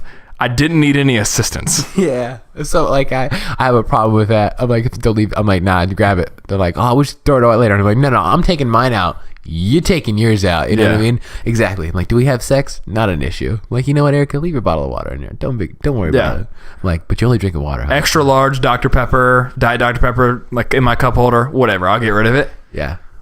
Your Taco Bell bag, Andres. I'm gonna fucking watch your fucking throat, dog. Next time I'm in your car, I'm hiding a burrito under your seat so you smell it a week later. That's all I'm saying. Yeah. Yeah, no, I get what you're saying though. I mean, end of the day, like, it's your shit. It's your rules. If someone doesn't like your rules around your shit, don't come around my shit. Yeah. Like if it was so important to me that I got to drink, that I was able to spill Dr. Pepper in a car that I'm in, I'll just not ride in your car. Yeah. That's why I stopped riding in your car for 4 years, because my life was more important to me than riding in your fucking car. It's a circle. Yeah, it's full circle. So that's the way I felt. Yeah, I can't. That's a good point. So do we want to get to Paul George potentially going to the Lakers, or do you want to hop straight to Vince? Yeah, we can do that real quick. So Paul George might go to the Lakers. So Vince's album. Paul George might go to the Lakers. And next question. Yeah. So we're talking about the Lakers. What is the Lakers team going to look like 2018 season? Predictions. Predictions. They just drafted Lonzo Ball. Lonzo Ball. Yeah, they just got Lonzo Ball. They traded D'Angelo Russell, which good move because they got rid of Mozgov, which was like a $17 million a year contract for like the next 4 years, so cap space, and they got a draft pick back for it. But Chris Paul, like going to Lakers. No, not Chris Paul. Chris Paul going to Lakers. He's not going to Lakers. He's going to Lakers. Yeah, and they got Brook Lopez from the Nets, who's going to be their starting center, really good player. Next, you also contemplated LeBron James, but not for next season, because even my Paul George theory, this is after next season. Paul George and LeBron James are both going to be free agents, and the Lakers will have a lot of cap space and a nice young team. And we talked about this before, where the Lakers are the Yankees of basketball. When they have a good staff GM coaching system, which they do have now with Magic Johnson being the GM and president, and they got young draft picks. They got a lot of nice draft picks, like first rounders. They got the second draft pick, Lonzo Ball, and they have cap space. It's hard to compete with them for free agents, just because simply the LA Lakers and the Boston Celtics are the two most storied franchises in the NBA. And I don't know about you, but I'd rather live in LA than Boston. Yeah. And sunny Southern California, and money, and the most popular franchise in the league. Yeah, and you're all around all of your endorsement contracts and all that shit. Everything's there. ESPN, Fox Sports. I mean, ESPN has Bristol, Connecticut. I know they have a big campus there, but they have a LA division, and so everything's there. And then LeBron James owns a home in LA. I know he has a contract with Warner Brothers to do I think 2 or 3 movies. They want to do Space Jam 2. And he, rumors don't come from nowhere in the NBA. Usually, there's sources that leak info and GMs and stuff. They know stuff, and that's how it gets to the media. Yeah, and then you hear the media talk about it we've known for 4 months. Yeah, they're he's going, they'll talk about it with such certainty. Obviously, there's a lot of bullshit. You hear oh, this isn't going to happen. But there's facts, and like for the past 5 or 6 years, there's been strong rumors of LeBron. Like he's just debated between going to LA, and they're thinking the thought process is that he's gonna leave Cleveland after this season and go to LA. Yeah, because I think there's no reason for, and because the GM of Cleveland just got fired, and LeBron got along with him much more than the owners. Yeah, and he tweeted, LeBron's like, thank you, like, for all your hard work. Even if no one respected you, I did. Yeah, something like that. Like, really, like. Which is, if you're the owners of the Cleveland Cavaliers, let's not do anything to make one of the best players of all time and let's be clear, your only hope for winning another championship upset. He's the only reason you guys are relevant. LeBron, like, don't get me wrong, I love Kyrie Irving. Before LeBron, Kyrie was a good player. That's it. Like, he's a great player, but he's just not LeBron James. Yeah, that dude needs someone to shine with. Yeah, I think he's a good number 2. Yeah. Like, he's the Kobe to the Shaq, before Kobe was Kobe. Like, he's the, whatever, the B side to any team. And I don't think he can be the A side. As far as like, and it's not fair of me saying he's no LeBron James, because I mean, who the fuck else can average a triple double in the finals and all throughout the playoffs and play 44 minutes a game? Yeah, regular. Real quick, before we get into the album, there should be playoff awards, because the league MVP is only, like, those are all regular season awards. Like, there's no playoff awards if you think about it. There's a finals MVP, finals champion. Yeah, but do we really care though? But I think there should be like a play. You don't think that like moves closer and closer to a participation award? No, I don't think. I think there should just be a playoffs MVP, because Russell Westbrook played in one series and they won one game and they lost 4-1 to the Rockets, and it's like, I guess the finals MVP kind of is the playoffs MVP, but it's not fair. Like, it's just one series MVP. Like, there should be. Yeah, but that's the point though, is that like the playoffs are just a big pyramid tournament. Yeah. So it's like, that's the whole point. Yeah. So it's like the finals MVP is the playoffs MVP. Yeah. Because he's the one that got his team to the finals, theoretically, right? Or won the finals for them. Yeah. Yeah. Because like LeBron James has lost. Because at the end of the day, if you won 4-3 in every playoff series and then won the finals, does it really fucking matter that you won 4-3 in all the playoff series? Yeah, that's true. Doesn't fucking matter. Yeah, in that token, then they should get rid of like just regular season awards. It should just be like the finals MVP. Yeah, but I guess that brings the NBA kind of more marketing dollars. It does, and that's the thing. It's like, it brings the NBA, like, there's another award to give out. Yeah, there's another MVP. Headline. Yeah, you can quote Russell Westbrook, league MVP Russell Westbrook. Yeah, and there's another, and it makes another headline, right? Yeah, and so that's the point. Yeah, and they just had their first award show too, so they're kind of. I think it should just be like, I mean, like, in the most competitive environment, it would just be the trophy gets awarded to the team that wins. End of story.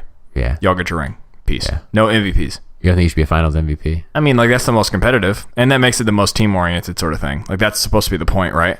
Yeah, winning. I don't think any player cares about, well, I'm not lying, but I don't think players, I'd rather win the ring than win the finals MVP. Like, I don't think you could win the finals MVP on a losing team. Yeah, and there's a long debate over whether or not you should even be able to, right? It's like, are you really the MVP if you lost? Yeah, but if you're LeBron James, which he's lost 3 or like 5, I think he's lost 5 championships, and in like 4 of those 5 losses, he's been in the finals. Like, he's triple double. Like, he lost because of his team. Like, I remember we were complaining. Like, he lost and he had 40 points and like 10 rebounds and 10 assists, and it's like. I understand. It's like, if your plane crashes because of technical issues, you could still be a great pilot. Yeah. But are you the most valuable pilot? Yeah, I get it. It's just like when like Andre Iguodala won the finals MVP and he averaged like 15 points a game. I think he had like 6 rebounds and like 5 assists. And LeBron James was like triple double. Yeah, that was a weird one. I'm like, he lost, but he's the fucking finals MVP. Let's not get it twisted. You didn't, like, he was the most valuable player on that. Like, easily, yeah. Yeah, and that Kyrie and Kevin Love were both hurt and like out. So it's like him, but I digress. Yeah. Yeah. So yeah, you think so? The Lakers. Yeah. You think 2019 season will be when everyone makes the jump? 2019, baby. I think the Cavaliers are like, I think LeBron will look past the GM issue, right? And he'll be like, all right, let's give a super team one try. Yeah. So all I'm really interested in, and this is what's fucked up about Golden State being in the state that they're in, or in the shape that they're in, not the state. That's redundant. Golden State being in the shape that they're in is that it makes the rest of all of the information you hear from the NBA fucking boring. Oh, it just like doesn't matter. Like Paul George goes to the Lakers. Who cares? Yeah. Well, it doesn't change anything about the league. Paul George going to the Cavaliers, because that is interesting. This is what I'm saying. Yeah. With Golden State in their current shape, the only thing that matters is, did anyone leave Golden State? Because no one's going to join Golden State this year. Well, there's going to be nothing. There's no cap space. Yeah. It's just. And so, does someone leave Golden State, and does someone join the Cleveland Cavaliers? Yeah. I mean, those are the only two stories. In and out of Golden State and in and out of Cleveland. That's all that matters. Yeah. Well, anything else, any other league movement, unless another super team randomly gets formed in like LA or something, none of it matters. The Spurs are like, we get Dwight Howard in Charlotte. Yeah. Who fucking cares? We're not going to win the finals. We're not even going to, we're like make it to the playoffs and we'll maybe, maybe like a 7th seed or something. And that would be a good ending. Not that Charlotte's a horrible team, but it would be hard. Yeah, but it's like, who cares? It's like, we're not going to make it to the finals. It'll be Cleveland and Golden State in the finals again. Or maybe the Spurs. There's 3 other teams I would say that kind of matter, where the Spurs, like, because they have Kawhi and LaMarcus, if they were to get like Chris Paul, who's a free agent, that would be huge. Like, that would be a borderline, because Chris Paul and Kawhi, all superstars, and then you got LaMarcus, who's a very, very good player. So I think LaMarcus Aldridge is a superstar. Yeah, he's a superstar, but he's not on like the Kawhi Leonard, like first team All NBA, like Chris Paul first team All NBA, the Kawhi first team, LeBron first. Like, they're all like, they're game changing, like Hall of Famers. If Kawhi can come back healthy from his injury, because his ankle was fucking up the whole season basically. Yeah, well, towards the end, really bad. But he's the only player ever who's not a center to win back-to-back Defensive Player of the Year, and he's a former Finals MVP. But that doesn't change the fact that his ankle got fucking snapped up in the finals. But I'm saying, like, he's in the playoffs. Yeah, he's take this time off and heal. And then also, I would say the Rockets are really good. They have a chance if they were to land another player. I don't think they are. But the Celtics, simply because they already have Isaiah Thomas. And there's like Blake Griffin. They're trying to get Blake Griffin, Paul George. Gordon Hayward is like it's like 99% sure he's signing there, free agent. They're going to get him. And then they're trying for Blake Griffin and Paul George. Yeah. But if they were to get one of those two, then you'd have I would still favor Cleveland. It still does feel like a really ragtag group, though. I don't feel like the chemistry there makes a lot of sense. It's kind of hard. Like, I feel like you need at least like a year to play together to get like real mojo. You know, like, unless you have a LeBron James on your team, then you don't really need a year. Or if you're the Golden State. Like, hey man, what's up? I remember you from the All-Star game. Yeah. You don't. We're like starters for the All-Star team. Yeah, but if Paul George goes to the Cavaliers, like for Kevin Love, they trade him. That would be a nice trio of Kyrie, Paul, and LeBronathan James. Yeah, I would love to see a Spurs team with Kawhi. First of all, I hope to God Kawhi can come back healthy. Yeah, because I think he should be all right. Yeah, I mean, there was a video that like B-Ball Breakdown put up of Greg Popovich complaining about Zaza Pachulia's like blocking of the landing for Kawhi. Yeah, because that's for those of you that don't know, like Zaza Pachulia went to close out on a shot and like put his foot under where Kawhi is going to land, so that Kawhi would land on his foot and sprain his ankle. Yeah. And so that happened, and Kawhi got taken out for the rest of the series. Yeah, Kawhi they were up like 22 or something when that happened, and then Golden State came back and won that game. Yeah, and then they swept him in the series. Yeah, and Popovich came out and was like, "Yeah, of course it was intentional," basically. Yeah, and B-Ball Breakdown put a video up about how he said the player that was most notorious for that used to be one of Popovich's players. Yeah, and Popovich would defend him all the time back in the day. Yeah, Bruce Bowen. Yeah, I remember. I haven't. And so he's like, it's a bit of It's a bit of what'd you say earlier? Hypocritism. It's a bit of hypocritism, but hypocriticism. There we go. Hypocriticism. Criticism. But at the same time, it's also like the rules change, so you got to enforce the rules, and so.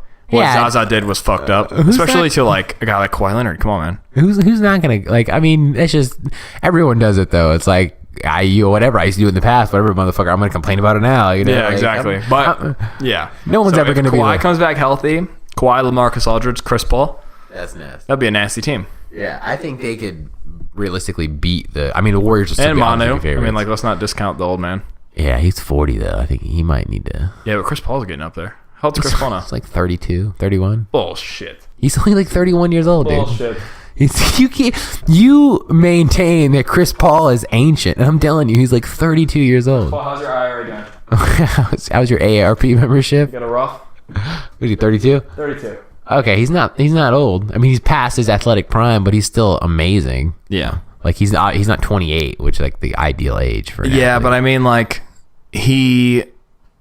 How are you gonna complain about Chris Paul? Tell me. I can hear his knees crank when he. I mean, he's been getting hurt the last couple of seasons. It is 82 games. He's played like 60 games for the past 2 seasons. Yeah, but that would be a nasty Spurs team.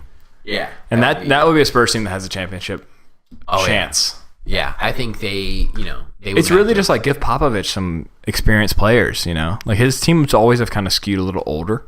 Yeah, they always traditionally have, and And when Popovich like drafts a player or something, they stick with him.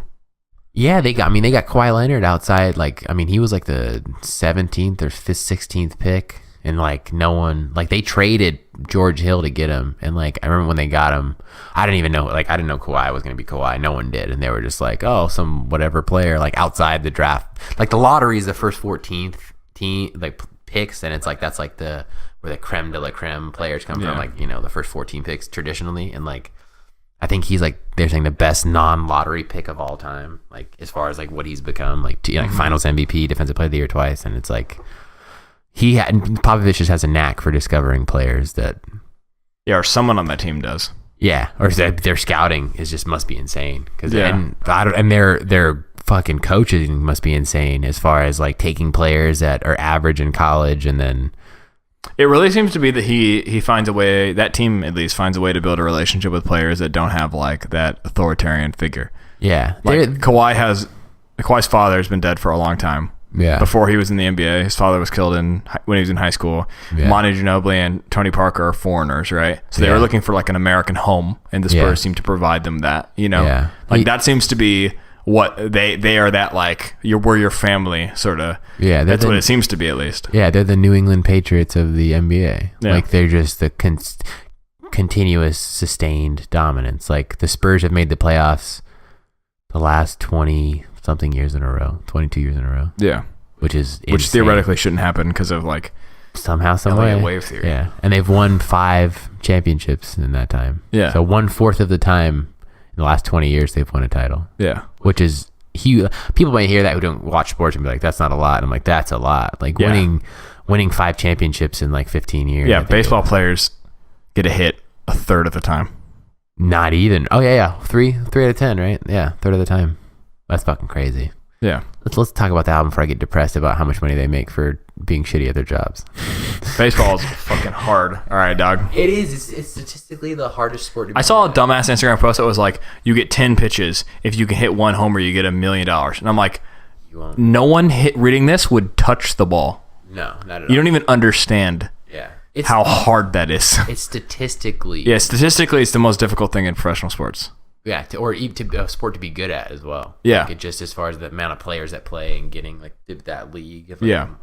Baseball statistics are nuts, dude. I love baseball statistics. Yeah, I'm not a big baseball guy. I like baseball in person. I like going live to live games. That's really fun. But watching on TV, I watch like a couple innings, then I'm like straight. But has to be a team I care about too. Too much downtime.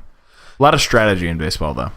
There is. I think people just don't know that there's a lot of strategy in everything. Yeah. If you can appreciate the strategy, baseball is fun to watch. But even when I played baseball for 10 years, and I didn't like watching baseball because it was boring to watch. Well, I think a lot of people I didn't know when I was a kid that they called plays in basketball.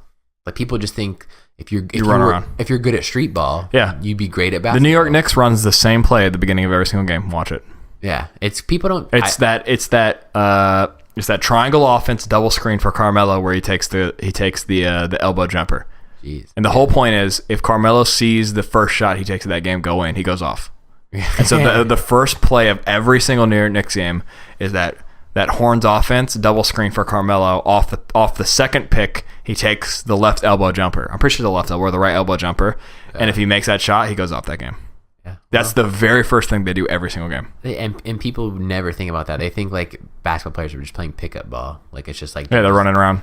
No, I'm like they're setting. Yo, can I get a screen? Like, yeah, no, you see them like they got the same thing in baseball. You know how you were saying like there's like touch your nose means this. It's like you'll see them like this, like okay, cool, now they're running plays, which is like, it's fascinating to me how in every sport there's that. Like, you don't understand it, but even in soccer, like there's every time you swing a baseball bat, you're aiming somewhere. Which is think crazy about that, right? Everyone else is just like praying, like the whole plot is like Contact. pray to God I hit it. Contact. Yeah. You're aiming when you swing a baseball bat, which is crazy. And you'll see the outfielders shift based on who's at bat. Like they know the statistics. Yeah, they've seen the scouting report. Like they've been telling them when this guy comes up. The pitcher, if you just kept a camera over, the outfield in baseball for a whole game for a single team, you'd see them shift left, right, move in, out. Like the whole game. It's crazy. You see like the outfield shift left. You see like the shortstop pull closer to third. Like you're just like, holy shit. Yeah, the first baseman takes a step in front of the runner. Like gets even more infield on the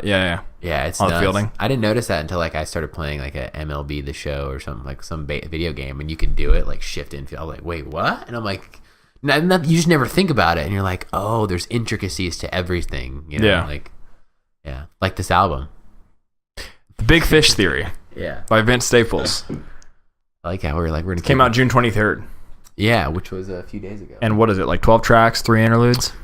Yeah, and it's only 35 minutes long. It's a really short album. Yeah. Def Jam recordings. Which is weird to me because the album had multiple bouts of repetition, either amongst lyrics or verses.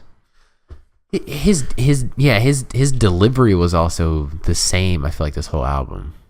Not the Vince is obviously like himself, but just like his very like Ramona, I was around that, just like the same like pace and cadence and like timing. Whereas like I feel like in the past it was like on different songs, maybe it was the same, maybe the beats changed it a little bit enough, but like I disagree. I think his cadence and his flow is different on this. If you think about the difference between Big Fish, Rain Come Down, Love Can Be, and Yeah Right.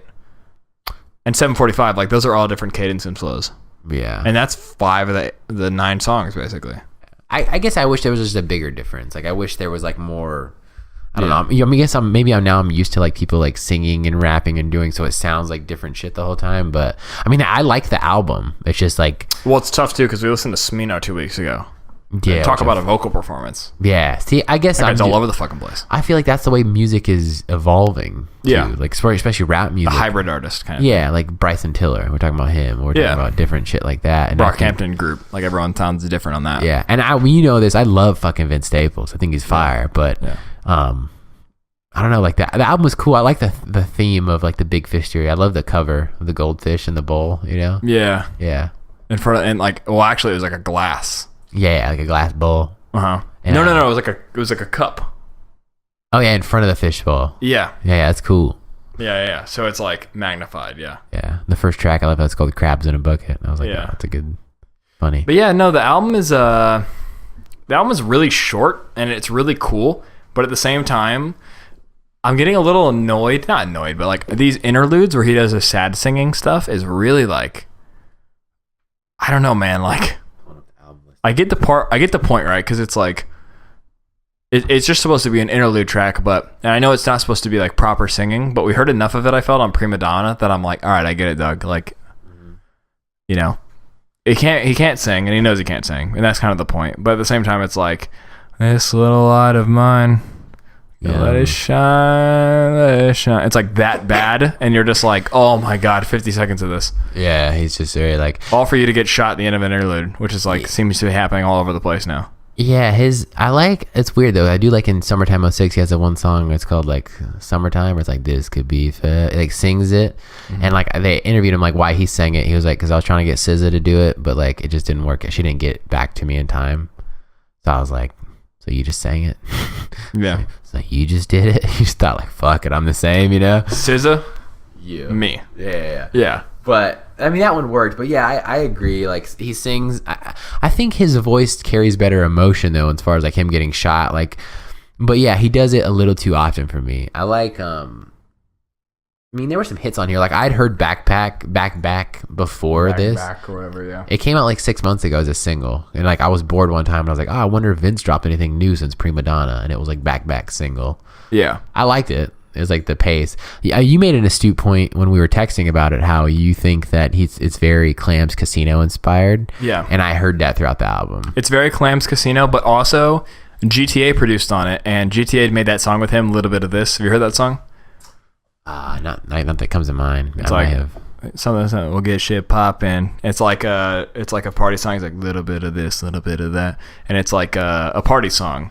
I don't know if I ever heard it. I know it sounds a lot like just woke up in another man's main bitch. Yeah, it's like the exact same kind of instrumental, and it sounds like A Little Bit of This is like a track from GTA is the artist on it. Yeah, it's featuring Vince. Yeah, but it sounds exactly like this album does, and GTA produced a couple of songs on the album. Word. And similar to the Gorillaz Ascension. Like, it's just similar style of music. Like, it's almost like an electronic, like an electro house kind of thing. And the lead for Bon Iver helped produce one of the tracks, and Sophie. Like a lot of these are like electronic artists. Yeah, he seems to be expanding. Which is weird because in his Everyday Struggle thing, he talked about how he's like, who does Katy Perry call when she needs to get relevant again? The Migos. Who does when Hannah Montana stops being white, who does she call? Mike Wilmade. Anyone got a Jordan t-shirt I can twerk in? Like, we're never going to the white people music for that. And then I'm like, irony. Like, all of your producers are electronic dudes. Yeah, it's kind of funny, but I thought that it was an interesting sound for him, and I think it really suits him, because I'm just glad that we didn't hear a fucking passion fruit one dance track out of him. Like, every artist needs to do that for some reason. No, he seems original and creative. Remember I talked to you about this like a while ago, about how I can see Vince doing what Waka Flocka does and touring with like EDM artists and like Waka, like making tons of money. Remember, like, we had that conversation. Yeah, Waka is like irrelevant to most of us now, but he does like Itchy Ma remix and shit. Yeah, and he's like with Steve Aoki, and he's been on the Breakfast Club a bunch of times. He's like, I make so much more money. He's like, I'm so rich now. Like, he's like, the hip hop market, he's like, you go to shows, people getting shot and shit. Bullshit. He's like, you have these fucking EDM. He's like, Waka Flocka is hilarious. Like, all these white people. He's like, millions of white people. I'm at Tomorrowland. He's like, I'm fucking playing with Steve Aoki. And he's like, I'm over, and I was just like, and he's like, they know all the words. And it's like, I remember we had this conversation of like, Vince's voice goes really well over those kind of beats. Yeah. Like, he's perfect for him. Just crashed a sports car. Yeah. And so much for the fast life. Yeah. Like, the Clams Casino beat is fucking fire. You know what I mean? Like, with him on it. And it's just like, I hope he kind of goes into that, which I think is kind of cool. Yeah. It's like Long Beach sort of shit. Yeah, it's kind of cool. I think it's like he's kind of making up for, like, I bring up how Right Hand was so clearly going to be where Drake was going if it popped off more, but Hotline Bling got so hot that he was like, fuck it, I'll do Caribbean music, right? Yeah. And so if Right Hand popped off a little bit more, we would have got this style of music out of him, but now Vince is like, nah, dude, it's hot, I'll do it. Yeah. I wonder, like, the song Samo, I'm just saying this because, like, like, I've been to Santa Monica a couple times, and like I have friends who went to that high school, and that's what they call it, like Samo High. Mm-hmm. So I don't know why that just every single time I see the word, I should have Googled it. Like, I think he's talking about that. Like, but it's weird because I don't think he ever talked about the city of Santa Monica in it. I don't know why I brought that up. There's a lot of repetition though. 745 gets said a bunch of times. He gives us like two of the same verse on Love Can Be. Yeah. He repeats a verse or something. That's a lot of that felt really lazy to me if you're going to have 9 songs basically. Yeah, well, to be honest, I didn't like Prima Donna. Like, I didn't hate Prima Donna, but I thought it was, like, weak.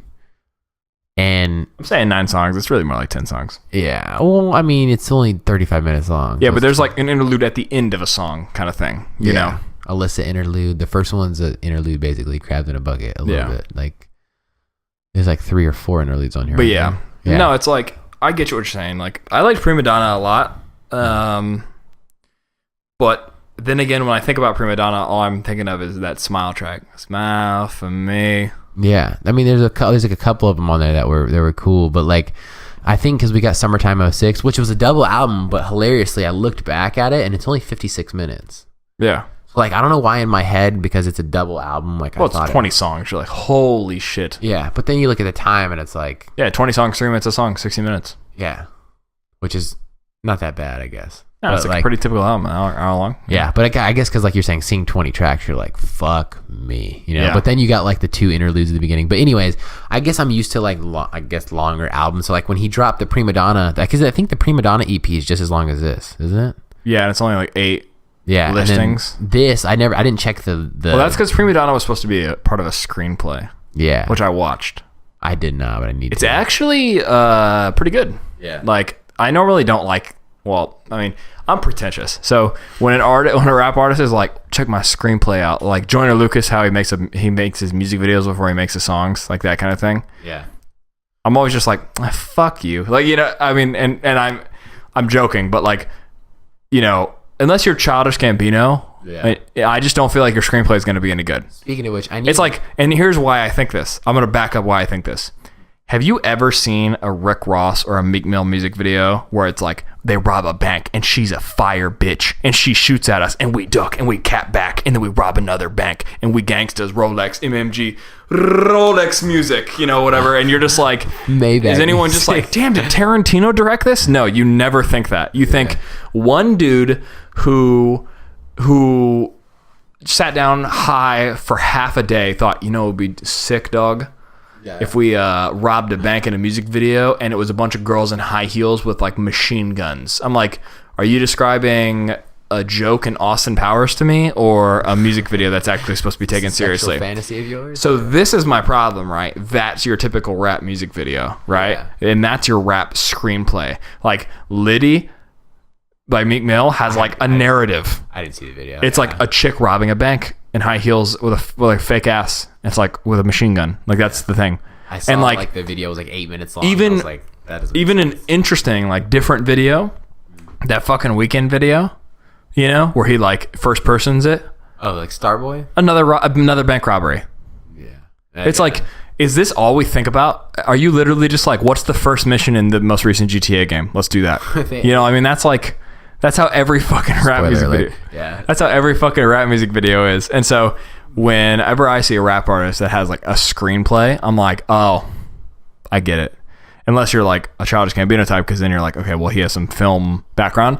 Vince's is not that. It's actually really good. It's actually kind of him struggling with anxiety of like being like kind of having an ego. Being a prima donna, yeah. Yeah, but it's edited a lot like the Goosebumps music video. Like it's edited like crazy. Like it breaks the fourth wall and like reality doesn't make any sense in the thing. And like he's actually not a terrible actor, you know. Well, he seems creative. Like Vince seems like a very creative, even like with his music, how he takes different chances, but like in a good way. Where like speaking of Childish Gambino, real quick, like when he first came out with Because of Internet, and he's like, I have a screenplay. I laughed too because I didn't. Like I knew who he was, but like this is before Atlanta and all this shit. So it's like, you know him as like the guy who's does stand up and is on Community. Yeah, who was like, and who still I thought was creative, but like he just did camp. I never read the screenplay for Because of Internet, but I want to. Now I've wanted to for a while, but anyways, Vince, even like from the Nate video that you showed me, like it wasn't a screenplay, but it was a cool music video, like you know the kid and like, and I like how he plays a character standing at the corner on a liquor store with his buddies. Yeah, he plays like the guy that the kid shouldn't be. Yeah, and it's like and he's kid. I thought that was cool. So he seems to like. He also seems to have a good perspective, like on reality. Like he seems like a smart kid. Like he likes to be sarcastic and a contrarian, which is hilarious. Like he likes to be a dick, which is funny to me because I feel like we relate to that. Yeah, we get like, it. Yeah, because it's like it's just funny sense of humor. Yeah, so it's like when he just a sense of humor, but like when you hear him talk about stuff and like you can tell he's smart. Like he's very smart. Well, he said in his I keep referencing it, but he said in his Everyday Struggle interview, he was like. Yeah, I don't need more album sales in like 10,000s. He pointed at the camera, he's like, thank you for buying the album because you pay my mama's bills, you make sure she's got her medicine, and you pay her car loan. And he's like, I live in an apartment. My mom's got a house. You know, he's like, I'll make sure she's straight before I am. You know, and he's like, that's all I need. And they were like, well, what do you mean? He's like, because when I was a young kid fucking up, there was my manager, and he listed all the guy's accolades. Worked with Jay-Z, Justin Timberlake, crazy shit. He's like, and I got a good manager and a good lawyer, and I recognize when I was dumb, I was fucking up so much, I didn't know anything about this, so I took their word for it because they are, and he called them like, he's like, they were the successful black figures in my life, and so who was I to say that I knew better than them, right? So I said, this is your shit, I'll follow your lead, tell me what to do, because you're smarter than me. Mm-hmm. And then he's like, so now my money's secure, I'll be fine. I have investments. I have like give back to the kids programs, all that kind of stuff. Yeah, he's like a lot of cool stuff. Like and he's kids. Like, I, you know, that's me because I don't spend my money on shit. I don't do all that kind of stuff because I've had these really successful figures who I recognize were successful and took their lead because I know that they know better than I do. And that's not something rap artists say very often. And so that's why I think like when he comes out with a screenplay, I don't check the credits, but I can't help but imagine he's got like, he wasn't a director. Yeah. He probably was like, I have an idea. And he went and outsourced it, like that kind of thing. Yeah, he worked with creative people. Yeah, he worked with people that he knew would know how to do this. Yeah, he's cool in the sense too, like he has a deal with Converse now. And like he did like the sneaker shopping video. I saw that like a couple months ago, and he was saying how like he doesn't wear a lot of Jordans and expensive shoes, and the guy's like, why not? And he was like, because when I was young I used to look up to dudes and they had these shoes, and it's like, I can't afford, those are like $300 shoes, how the fuck, like, so kids aspire to get those shoes. He's like, I wear Converse because they cost $50. And he's like, and I just like the shoes, obviously. He's like, and kids look at me like, and they like, you seem more real to them. And I was like, I mean, obviously to some people they're like, yeah, you want to sound like you're so good, you're wearing cheaper shoes so kids can afford them. But it's like, it was a cool way of like thinking, like, you know, like obviously you see someone with like, you see Future with, I'm not hating on him, but like J. Cole, I won't fix the broken smile. Yeah, or like you see like just rappers, and nothing wrong, but you see like fucking Versace shirt, you see everything. His name is Gucci Mane. Yeah, and you're like, I can't afford your $1,000 jeans and shirt, you know what I mean? It's like, but you want it, you kind of, not you want it, but you're like, damn, I wish I had that. But it's like Eminem. We talked about him earlier. He's never flashing on people. Yeah, and Kendrick, none of them. You can look good at a good price point. You're like, where the fuck am I getting that Kung Fu Kenny outfit, Kendrick? Yeah, you can buy that. You can buy that fucking Walmart, dude. There's there's an interview with Vince, so we're talking about, he did a panel at Complex Con, and it's like I don't know, it's like 20 or 30 minutes long, and it's like him, Raekwon, French Montana, I think Pete Rock, like an old school rapper, and then there's like someone else, and they're talking and they're like asking them questions of like the music business, and they're all just like, it's an open forum and they're like an auditorium. And like Vince was saying some crazy shit, like, which is cool. He was like, rappers don't know. He's like, there's no retirement plan. He's like, there's no health insurance. There's no like boom, boom, boom. And he was like listing it off, and he's like, so you got to make sure your money's straight. And like, it was cool to see like older rappers like Raekwon from Wu-Tang be like y'all need to clap for that shit. Like, just like when he just like broke it down, and I'm like, oh, you get it. And he's only like 24. And I'm like, I think it was, like you were saying, I think it was cool to like, he doesn't buy like expensive jewelry. And he jokes. He's like, I walked down to Starbucks to get my coffee, and he's like, you drink Starbucks? And he's like, it's 10 minutes from the house, homie. Boom. I walk down there, save some money on gas.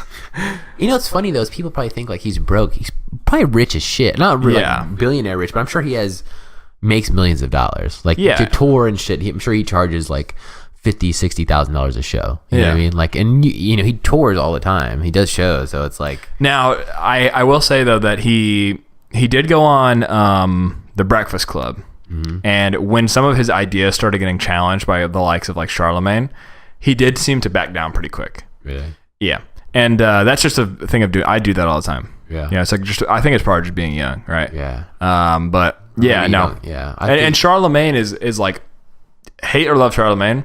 One thing you can't take away from Charlemagne is the dude is not afraid to fight for his own opinion, and if he's wrong, he'll admit he's wrong. Yeah. The guy will. And like in his book and shit, he talks about how it's like, I'm gonna, like, the only thing I have control over is how much work I put in today. So I'm gonna go put work in, you know? And he actually went on a podcast called No Jumper, and one of the things he talked about was how he's like, I wish that people would stop playing the victim. He was talking about specifically black people, but he's like, I wish people would stop playing the victim. Black Privilege, right? Yeah, and so, or no, I don't know what it was called. Maybe it was. He only said the subtitle. Black Privilege, something like making your own destiny or something. Yeah, and he was like, I'm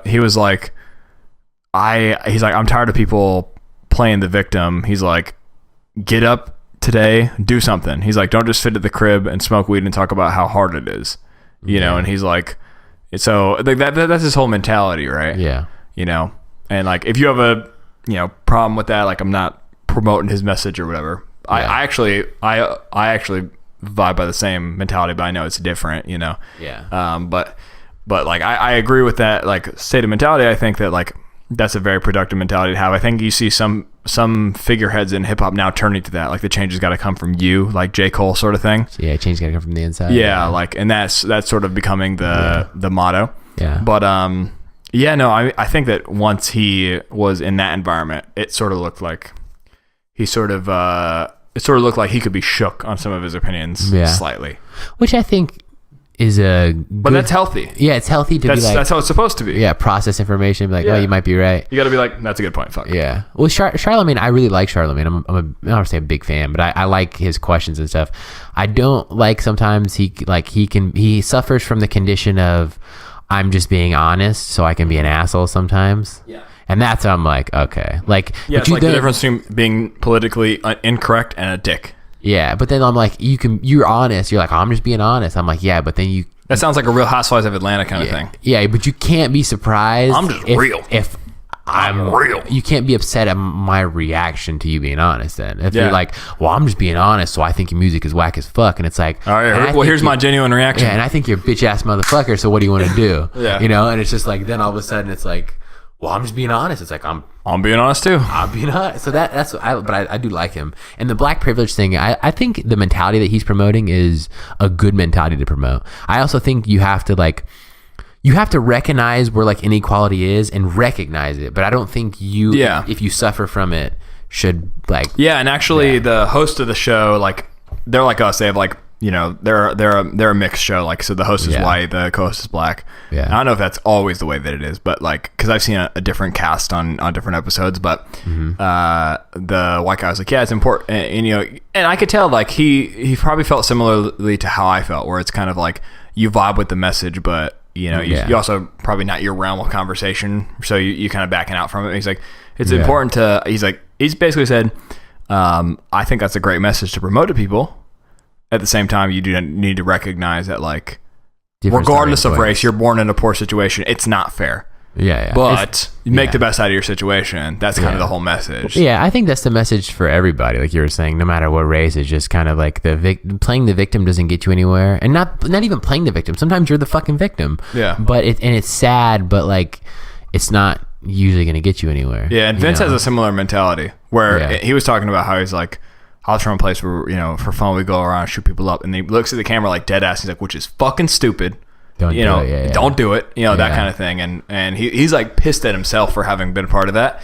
And, it's one of those things where it's like, statistically speaking, how many people in life try as hard as they possibly can, genuinely, and try and perfect something or develop something or give it their all or something like that and fail?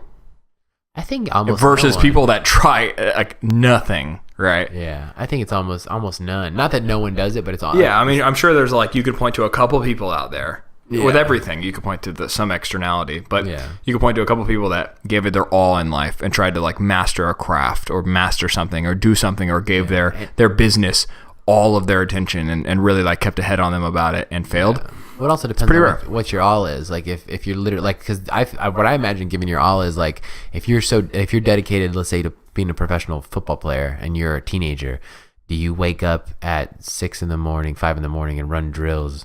Yeah, tell me someone could be Kobe Bryant, could have Kobe Bryant's work ethic and not make it to the NBA. Yeah, and you're not like 5'4". Well, yeah, I'm saying you got to be blessed with some. Yeah, right. But you can get close, or you can be the best that you can be. I think. Yeah, or you won't be really fucking good at basketball. Yeah, it's cheesy, but like all you can control in life is your effort, that kind of thing.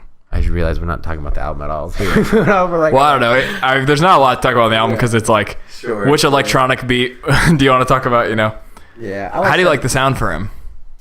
The sound was cool. It's a little different in the sense of like, I guess because I didn't consider Prima Donna an album. Obviously he called it an EP, so like I'm more used to like obviously Summertime '06 Vince.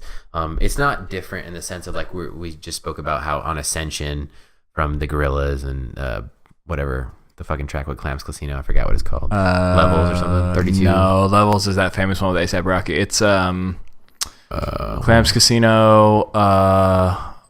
All night? Yeah, I thought it was like all day or all night is one of the two. Yeah. So yeah, that it wasn't surprising in that sense that was the sound. It's just like, I guess I'm more of a fan of like the dark sounding Summertime '06, like Lift Me Up. North. Yeah, because Vince said once again in that fucking thing, he said he's like, I went to go see the Tupac movie in Calabasas, and he's like, why? He's like, because that's where the market is, man. Them white people and the Mexicans love this gangster shit. Like he joked. And he's like, I'm like, but yeah, this is actually like a surprisingly void of gangster shit sort of album in a way. Yeah.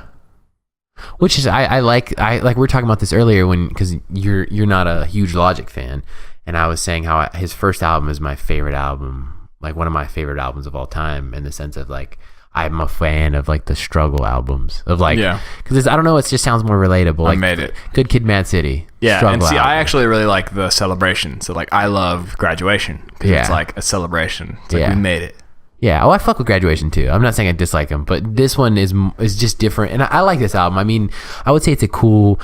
I don't even think it should be considered an album. It's so fucking short. Yeah, but it's like it's a concise piece of work. It's an album. It has a theme, and it's like it's cool to hear. It follows that same like eerie vein of here's a deadpan sounding dude over these beats that we're all supposed to be really happy to. Yeah, I mean, my favorite song, I like 745 a lot, but it is repetitive. And after hearing the whole album together, I would probably say, I mean, the single Big Fish. Like, it's just, I mean, it's a cop album. Late night balling. Which, real quick, you can't count hundreds by the thousands, which is hilarious to me every time I hear it. Hundred by the thousands. Count no. That's such a gangster line. I was counting hundreds by the thousands. It's such a juicy. Only Juicy J could pull that off. Yeah. That's probably my favorite song, and I like his delivery and like the way he comes up. He's like, I was up late, just like kind of. I was a late night balling, so far from my past misfortunes. So that one, 745's up there for me too. I like Yeah Right. Yeah Right's good. Yeah Right's good. Is it car nice? Is it bitch hot? Do you fuck all night? Boy, yeah right. Yeah, boy, yeah, that's a good one. And Kendrick snaps on that song. Oh, that would be fire. He goes off on that song. Yeah. When I heard his voice, I was like, I looked at it, I'm like, Kung Fu Kenny. Yeah, I was like, wait. So those moments where you're like, yeah, what? Because there's no feature. You don't know that it's coming. Yeah, Big Quint lost his shit when he saw it. Oh, he always loses it. That's not even Big Quint just loses his shit for Kendrick. Dude, I feel like Big Quint doesn't even appreciate Kendrick music on that level sometimes because he loses his shit when he hears it, and then he's busy going ooh over the music that you're like missing out on the fact that it's Kendrick. Yeah, because it's like, why is Kendrick special? His voice, meh. It's his lyrics. Yeah, it's like if you're not listening to the lyrics. Well, I mean, obviously people don't know, but we fuck with Big Quint heavy, but I kind of like stopped listening to I still listen to his reviews, so that's a lie. I like his Kendrick reviews, I take with a grain of salt because you can tell he's such a huge fan of Kendrick. Mm-hmm. Same with like Frank Ocean. Maybe that's the way I am with J. Cole. I'm pretty sure that's the way I am with J. Cole, so I understand it, but it's like, I'm listening to someone else's reviews or reactions that are unbiased and listen to their review of the album just because like I know they're going to dissect it for what it is and not for what they like Kendrick for. Like, no, I'm listening for what his verse is for this, and if it's shit, then it's shit. You know what I mean? Like the Mask Off verse, he like lost his mind, and I'm like, it was cool, but it wasn't. Yeah, that was like a pretty whatever Kendrick verse for me. Yeah, like it was okay. And Kendrick occasionally has whatever verses. Yeah, like they're not all. I mean, here's the thing, right? You can never say. I don't know that he's ever had a bad verse. No, but he doesn't. All of his verses aren't like the thing you have to hear this week. And usually his verses that aren't like super fuego are the ones that he like sings like on Mask Off. Like he didn't rap. Like he didn't just go. Like he rapped at the end, but he didn't like rap. Like he didn't just go in. I thought he was gonna like just go in and be Kendrick and just fucking murder the whole freestyle and be like Dunzo. You know what I mean? Yeah. I think like the quintessential rap song is One Train. Oh, that's not even fair though. That's like the rap song for me.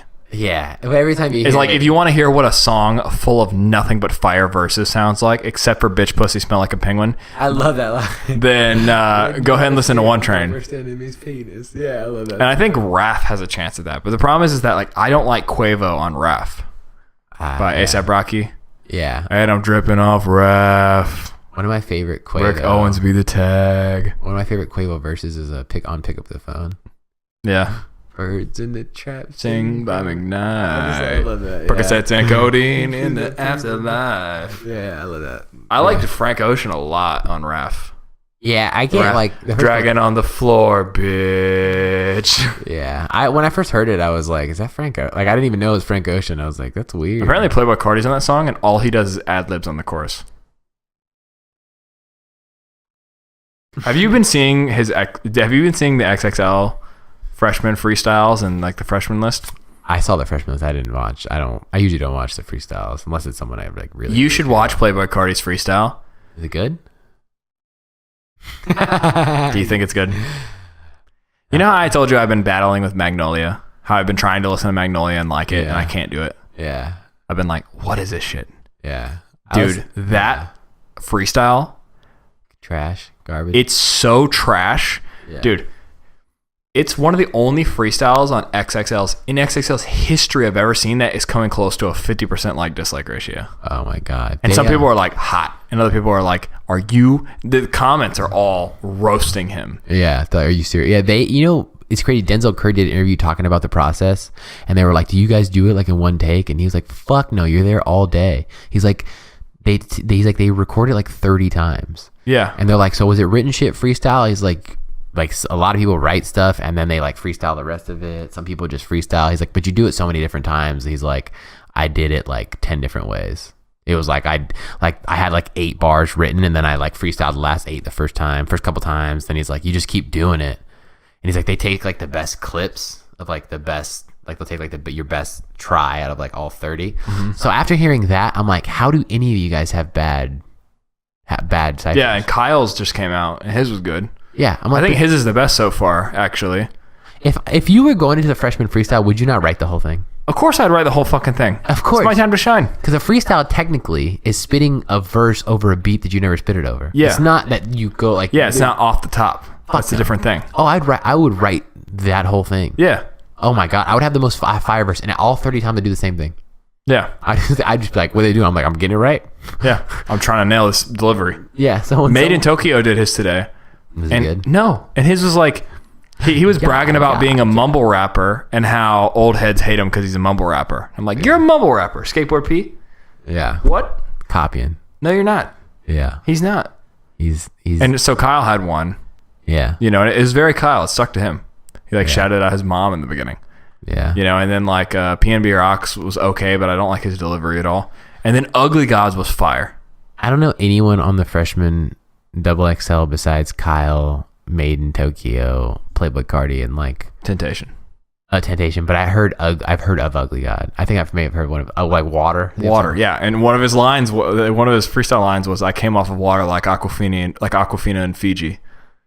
I think that's a rap line from one of his songs too. Maybe, I don't know. But the first line of Playboy Cardi song is "Hotter than my sock." Yeah, hotter than my sock. I'm a walk star.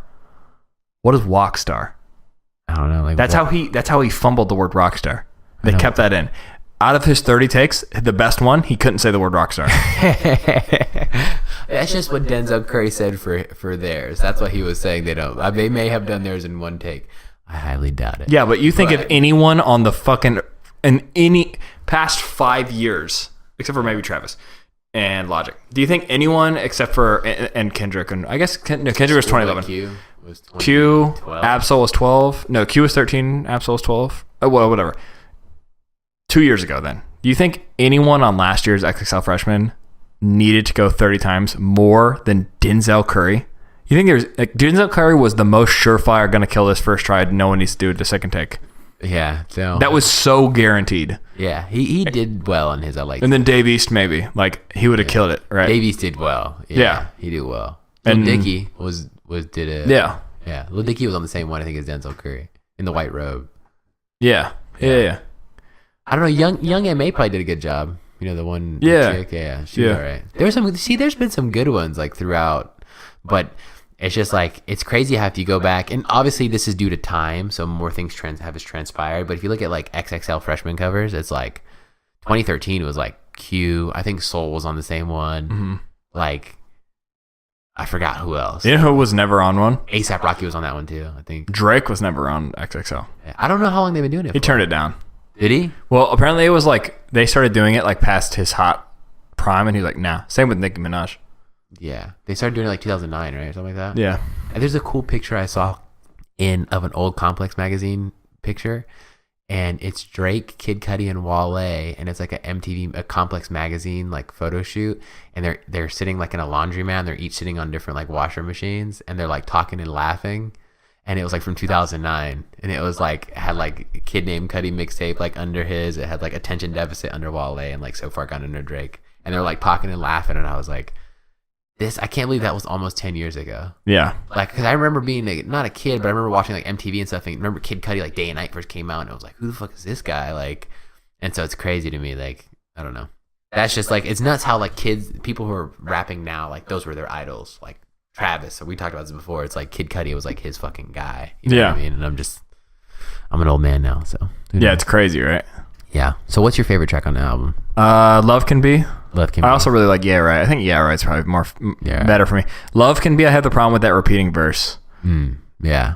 What's your least favorite song? Pretty woman want the pretty woman want the pretty woman want the pretty woman want the. How many lines are we gonna start with pretty woman? You know, like we had like one song where that was annoying, right? Yeah. Also didn't love 745. Yeah.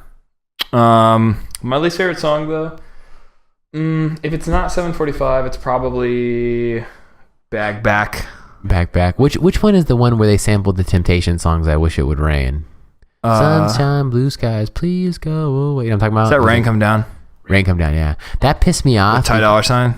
I think so. That sample pissed me off because I like that original song. It's from like the 70s or 60s or 80s. Yeah. It's like, I wish it would rain. The guy's crying because the girl left him and he wish it would rain because men can't cry. Yeah. And like, that's a really, it's like, it's just a soulful song by the Temptations if you listen to it. And I'm like, it just sounds such trash. I think Bag Back was a weird single to release so early. I think that Big Fish was the perfect single though. And Rain Come Down. Those are really good single choices. But Bag Back just didn't feel like a single to me. And it felt like a weird one to come out first.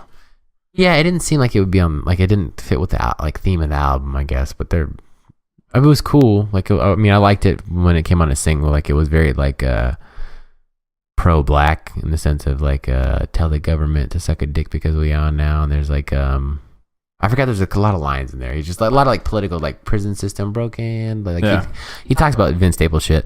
I didn't like Ramona Park is Yankee Stadium. Yeah, that was like an interlude ish.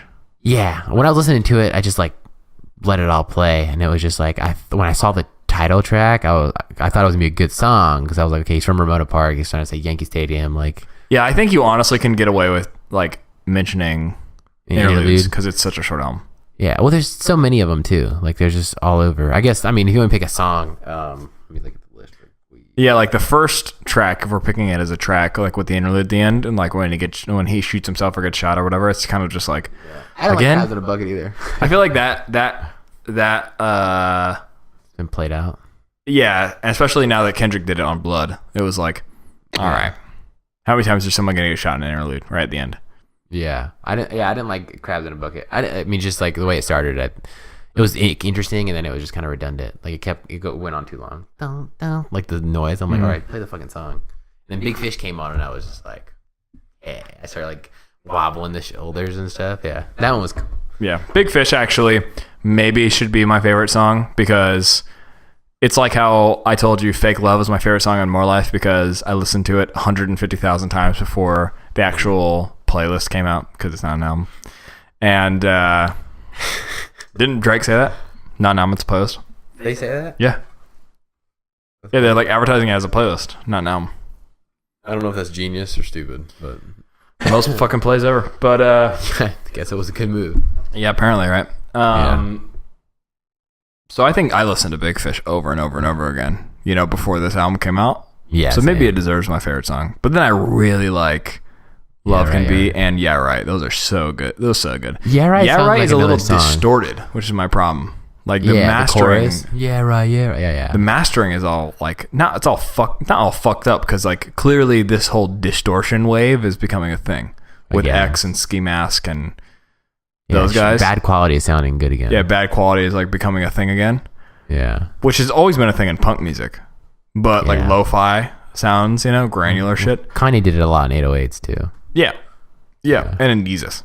And so like that's becoming a thing again, but I feel like for Vince in a song like Yeah Right, it sounds like misused.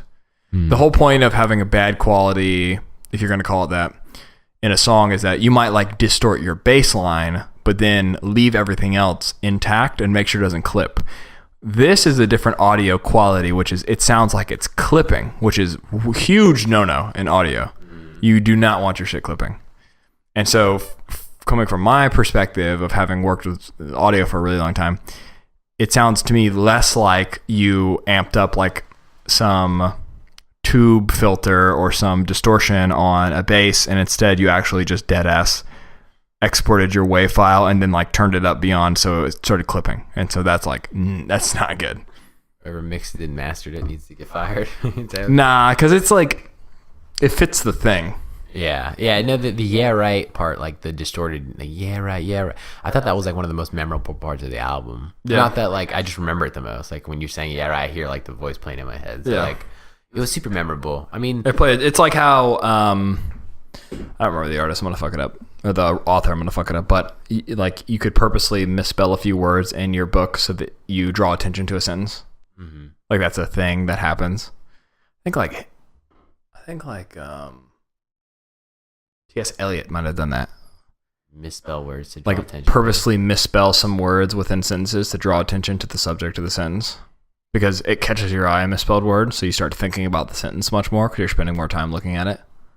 And so maybe I'm drawing like crazy conclusions here, but maybe distorting a chorus just makes the chorus more memorable because now I'm talking about it right now. Yeah, who knows? That's a good point. I think anything that sounds different is going to make you remember it. Yeah. It's the whole reason why, like, I can pretty much tell you all the lyrics to Look at Me, and I've listened to the song 4 fucking times because it's so weird. Yeah, that sounds like it was done through some trash-ass speakers that were turned up way too loud. Yeah. Like, just a beat, dun, dun, dun. Like, it sounds like... Dun, dun, and when it comes on, even, like, I have some super clean speakers I'm playing through. They're just... It sounds like they're coming through trash-ass speakers. And I had to look at people, I'm like, those aren't my speakers. That's how the song's recorded. I'll play you a clean cut song right now to prove it to you. Yeah. Yeah. But anyway, I think the album is good though. I think the album is beyond good. I'm really proud of how experimental Vince is. I don't know why proud is the word I used. I'm really pleased with how experimental Vince is remaining in his career. Yeah. I mean, I give it like a 7.5, you know? Good. I think it's like an 8 because I really like that sound a lot. Yeah. I mean, I like the sound. I thought it was like I was saying, if 10's one of a kind, 9 is phenomenal, 8 is great, 7 is good, you know, like 7.5 is between good and great.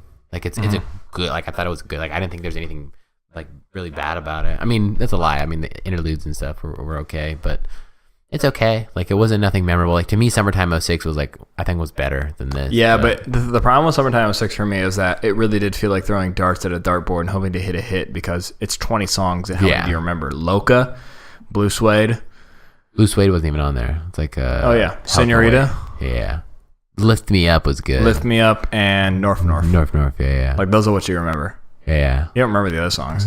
Lift Me Up. So with a 20-track album, then you Jump Off the Roof. I like that one. That's it. Yeah. But then it's like with a 20-track album, if you remember 4 tracks from it, does that make it a better album than a 10-track album that you remember 2 tracks on? Because it's the same ratio of memorable tracks. Yeah. I think it's just... But I think the problem is that we have things like 2014 Forest Hills Drive, which are 10 perfect songs. Yeah. Well, I usually not try to compare... Like, obviously, we can't compare artists, and even like artists to themselves. Like, I feel bad saying like, oh, 06, Summertime '06 is better, but because they're totally different concept and project. Yeah. But as a whole, like, I usually just rate it on a personal scale of like, would I? You'd say I liked it more. Yeah, I like that more than this, but I like the sound that he's going because I think this is going to be his market. Yeah. As far as like, and I think he's good on shit like this. Yeah, this is his perfect shit. Yeah. But I think he's going to turn more into like less albums and more like singles. Yeah. Which I would appreciate. Yeah. I'd like to hear some more music from Vince during the year. Yeah. Let's step it all the way the fuck up, please. Turn it up to 11, just like that bass line. And yeah, right. Yeah. I need more than an EP a year. So album we're doing next, I'm going to suggest one. Go for it. You've never heard it. Let's do Logic's Under Pressure. Unless Saturation 2 comes out in the middle of the week sometime. Yeah. I don't think... Because we didn't talk about this, but Saturation, the album that we did last week, apparently that took them 3 weeks to make, including the 5 music videos they shot for it. Yeah. Well, let me know if it comes And the second one is coming out soon. They're like working on it right now. Okay. And they started working on it as soon as Saturation came out, which has been like 2 weeks now. Well, yeah. So it might be out. Like it might genuinely just drop randomly during the middle of the week. Well, let's have a backup. So yeah, that's a backup. Yeah. So we will do Under Pressure. Yeah, I'm down. Under Pressure by Logic. Do the deluxe version. It's only 3 extra. We also got that new Young Thug album. And who came back with Boomiverse? Who was that? Big Boy. Yeah. We got to start doing more than rap albums soon. I feel like we should start doing like... Yeah. I'm not saying at any particular time, but I've noticed... We should devote more time to music. Yeah. But we'll see if that fits in the schedule. Yeah. We'll work it out. Yeah. We'll see what's up. We'll open the vault and talk about it. Anyways, if you made it this far, you probably like the show. I'm probably assuming your gender. And so follow us on our shit. Factually Incorrect Podcast. Will I say something? Factually Incorrect Podcast on Instagram, Facebook, Podcast FI on Twitter. We have a Reddit account if you want to interact with us. YouTube. Podcast FI. And we have a YouTube channel now. If you just YouTube Factually Incorrect, you'll get us. And if you have a Google Home. Yeah. Oh, I wonder if I can fuck with my own Google Home right now. If you have a Google Home, you could say, "Okay, Google, play the latest episode of Factually Incorrect," and it will play our shit. Yeah, and our podcast is anywhere you find podcasts. Yeah, and our podcast is iTunes, SoundCloud, Last.fm, Stitcher, Google everywhere. Play. We're global, internationally known. Mr. Worldwide. Yeah, That's not him. I forget this. Oh, it was so good until this last 10 seconds. It's a train wreck now. We're trying to make it only an hour. Episode 44. Yeah, in the books. Peace. The books. Peace. The books. Peace. The books. Peace. The books. Peace. The books. Peace. The books. Peace. The books. Peace. The books. Peace. The books. Peace. The books. Peace. The books. Peace. The books. Peace. The books. Peace.